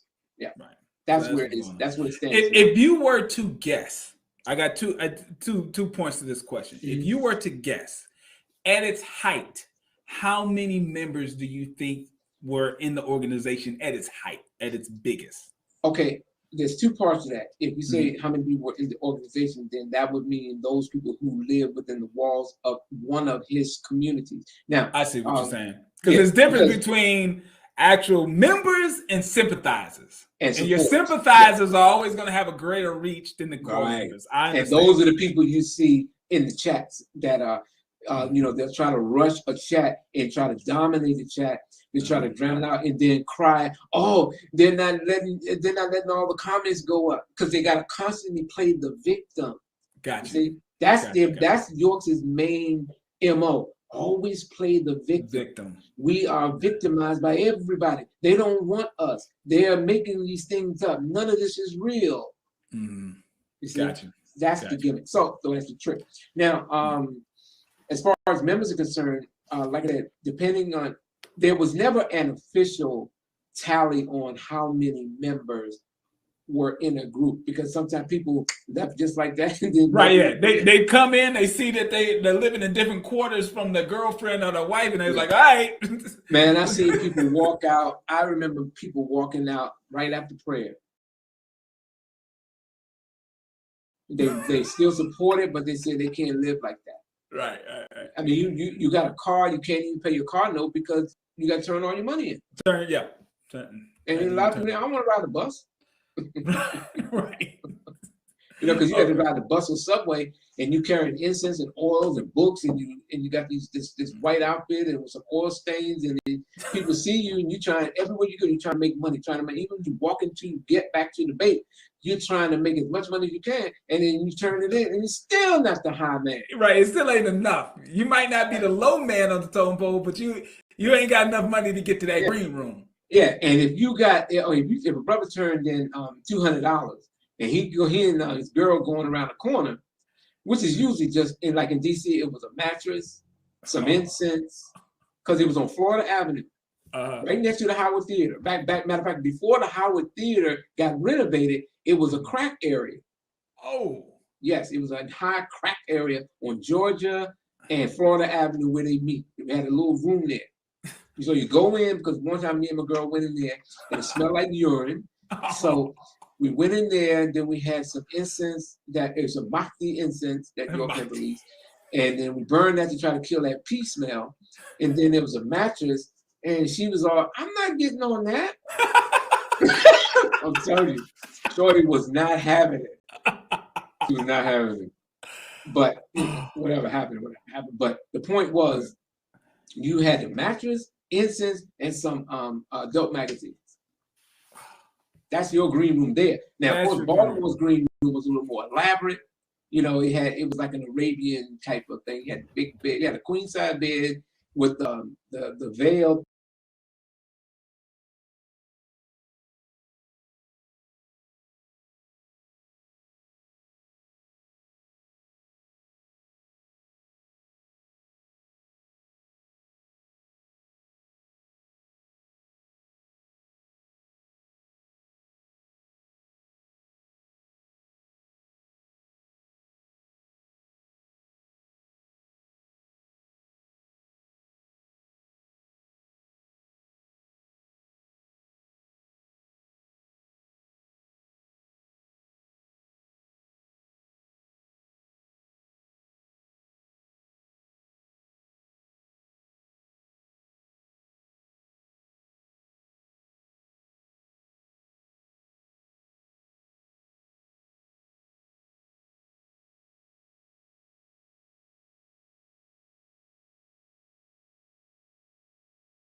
I'm gonna let Chuck wants questions, so I'm gonna let Chuck give a man. All right, perfect. Make sure you send me the info. If I'm available, I will definitely be there. So I'm just gonna give you a couple of seconds here because I'm not gonna keep going through this chat. So if y'all got questions and it has not been answered, type it back in the chat because y'all are going way too fast for me to go back through. So make sure you type in the chat again what your question is because I'm not going back through this chat. It's way too many you're typing way too fast for me to search through this chat here. But all right, so they're saying every year that he's supposed to be he's getting out. Right. Obviously, every year goes by and he is not out. I mean, what does that do to the morale of the organization when every year he's still in jail? I mean, nothing's changing. Well, let's put it this way. As long as you have, and you're controlling this narrative that you're the victim, he's constantly being blocked because agents are all around and they're trying to prevent him from being free. That constant hope that is coming. It's coming. Right. It's the same thing that he's been doing. There's more to come. Stay tuned. The plot thickens. It's not over. It's not over till it's over. So some people have faded off. Mm-hmm. Some people just completely left it alone as they started to see and realize that what was being said is now real. All of the people who spoke in defense of York, who testified as on the defense side, have since, as they've grown older and made sure, and once he was incarcerated, they've said that they lied on the stand, saying that yes, he did molest them. So if he had a trial today, all the people who he had as a defense are all on the prosecution side. Really? Yeah. And they did try to tamper with all of the witnesses. They threatened them. They threatened to put out pictures and lie on them. Even Tariq Noel had Manny Aurora, detective. They tried to bribe him into saying that nothing happened by giving him baseball cards. This is documented. As a matter of fact, because Adrian Patrick is questioning him in the cross-examination when he said that on the second trip that you, your father, and I forget the other names of the people, you said that you were not molested.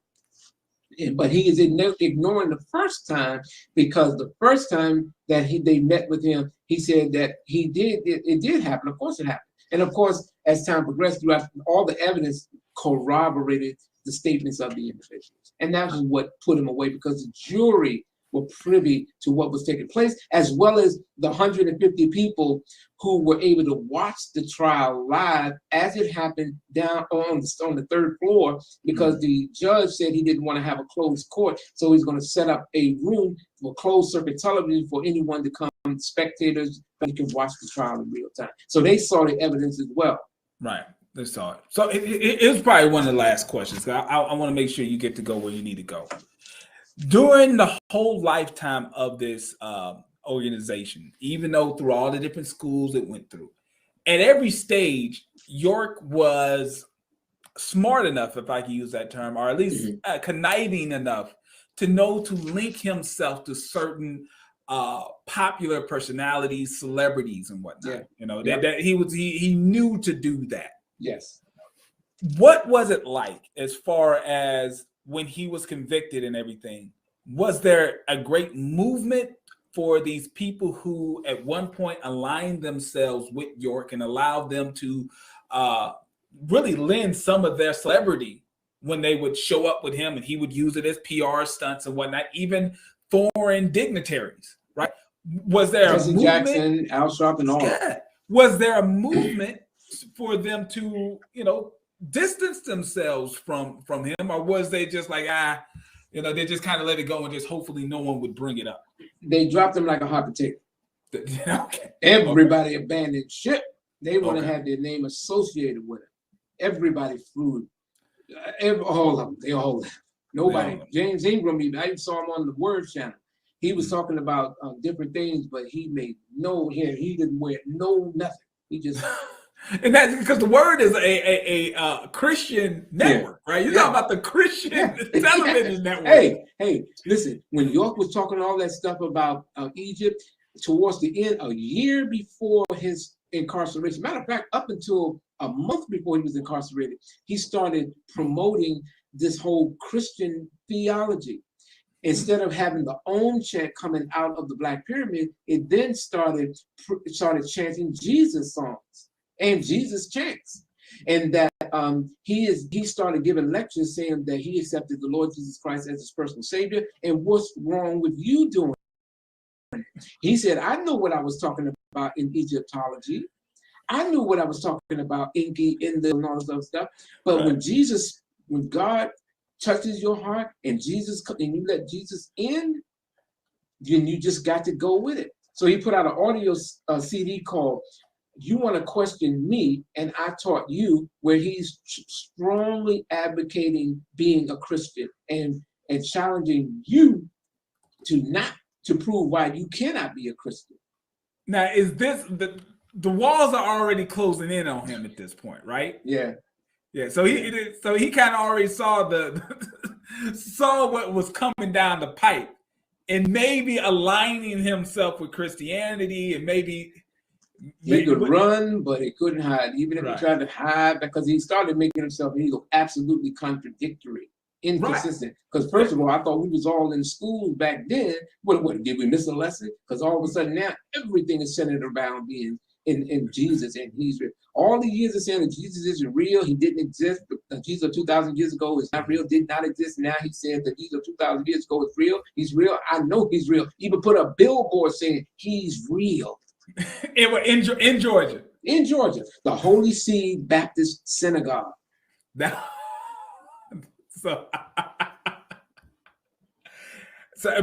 now the modern day or latter day Nubians, did they identify with that, or did they turn a whole new page? They don't even talk about it. I have to keep reminding them when I put it out there, because it's like there's nothing consistent with your theology. The guy said he was from another planet. Then he was born in Sudan.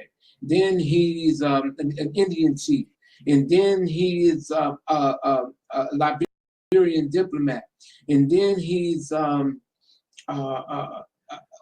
Hebrew, a Jewish rabbi, and then towards the end he becomes a citizen of the country of Ghana, and he demands to be repatriated back to the country of Ghana where he's born.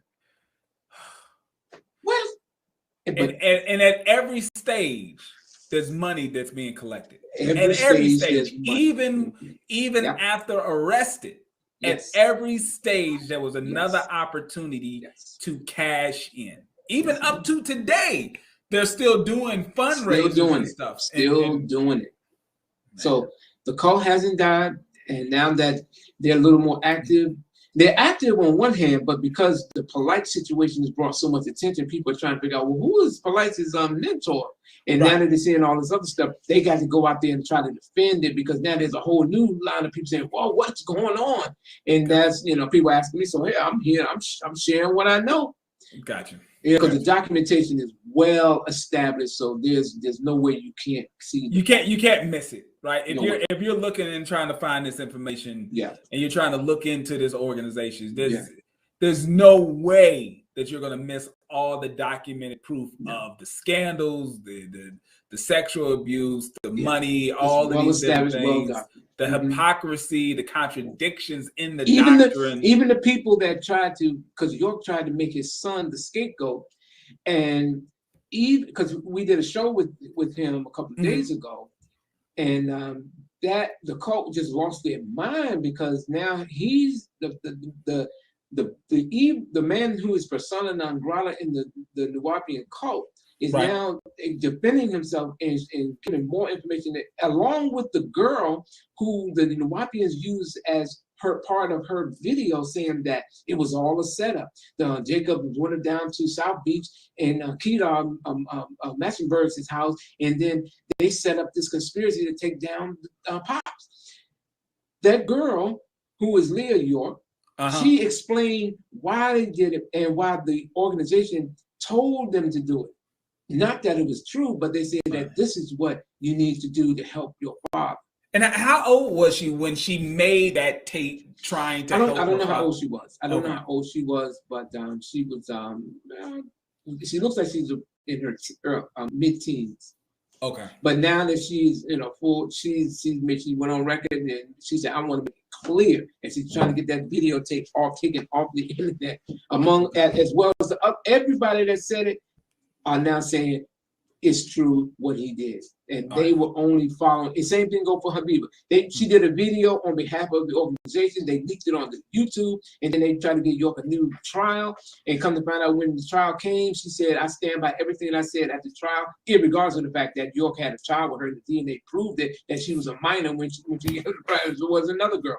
So they're using that and say, "Oh, there's some new information where there's a recantment." When that recantment got debunked the same year, in August of 2004, when she went in the hearing, and then she said, "I stand by everything that I said." And then she came in, even got me to put it out that she said that you people are nuts. He was a child molester. He did all this stuff, and I hope he dies in prison. I mean, the proof is that it's documented that she had a child with this man when she was a child. Yes, but how much more proof do you need? But they're saying that, well, because he's Sudanese, and in that culture, you can do that because of her going on her first period, that makes her an adult. That one, all of that sounds like BS. But it doesn't matter what culture you come from. You're bound by the laws of the land that you live in. Man. It's sad, but this is what those people who are lost in that mindset, they just have no clue. And they just don't care. They don't care anything about the people who suffered and are traumatized. And just imagine that the person who raped you, who sodomized you, gave you a venereal disease, gave you anal chlamydia, anal scarring, and you're having nightmares. You can't, in one case, maybe one can't have a child. And you got a group of people defending that creep. Right. How do you think they feel? They don't want to come out because they've been attacked. They get attacked as soon as they come out and want to speak about it, they get attacked. And that's what these cult members do. All cult members do that. But brother, it's been absolutely a delight. I hate to go. I really do. No. I understand. I appreciate it. Hopefully in the future we can do a part 2. I know we're going to have some follow-up questions on this. I appreciate it. Thank you for coming on. Okay, all of his information, if you're watching the replay, you can find it. Make sure you subscribe to his YouTube channel. Let's make sure that he gets to that 1,000, and make sure that you go to his website, Google his website. We're going to find a way to make sure that when you look up information on York, if you look up information about the Nuwaubians, his website is going to be the top thing that shows up. So and we're going to talk off air, because what we talked about before the show, I really want to follow up on that. Oh, absolutely. So we're going to be in touch.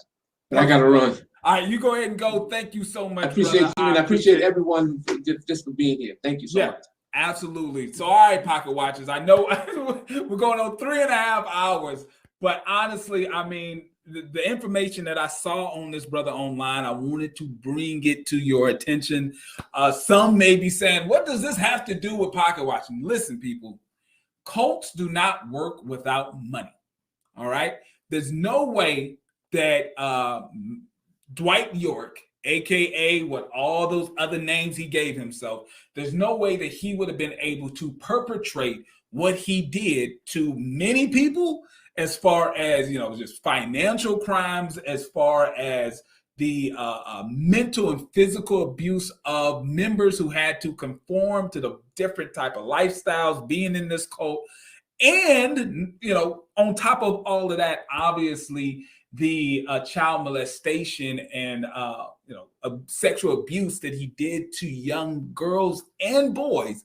None of that would have been able to happen if it was not for the money that was involved in this cult. So these are the red flags that you have to see. And as a community, we have to point at it and make sure that we do everything that we can to keep things like this from happening. So I'm just going to say thank you. Make sure you hit the like button, hit the subscribe button, and thank you again for pocket watching with me. I will see you guys next time. Okay, family. That I know, right? Star Child, I told him he could come to the after party. I'm finna close out this one because I wanted to stand alone. And all then right, I'm welcome gonna be everybody right to a live back, broadcast. and I'm gonna drop the ladder down. I'm gonna drop the rope ladder down for the tree house, and we can come over here, and we might have some guests, you know. So yes, go share, go like and share and subscribe. Pocket watching with JT. I have mentioned this before. When I hit Chuck up, when I got the reminder notification for JT because I'm subscribed already, I was like, "You going on with JT? One of my favorite people on YouTube." And he was like, "Who is JT?" And I was like, "Pocket watching with JT." He was like, "Oh, the brother." I was like, "Yes, I'm gonna be there." That's when he was like, "Hey, play this." And I'm like, "Okay." So we go close this out, and we gonna be right back, and we go get down to what the treehouse does. So don't y'all go anywhere. Just refresh the page. All I gotta do is end this and retitle. Matter of fact, I'm gonna talk to you a while. No, I'm gonna end it and I'm gonna retitle. And I'll be right back. It's gonna take like a minute to download the upload. Y'all don't go nowhere. Go to the bathroom or whatever. Grab you a sandwich or your snacks and your Snuggie, and we finna get it.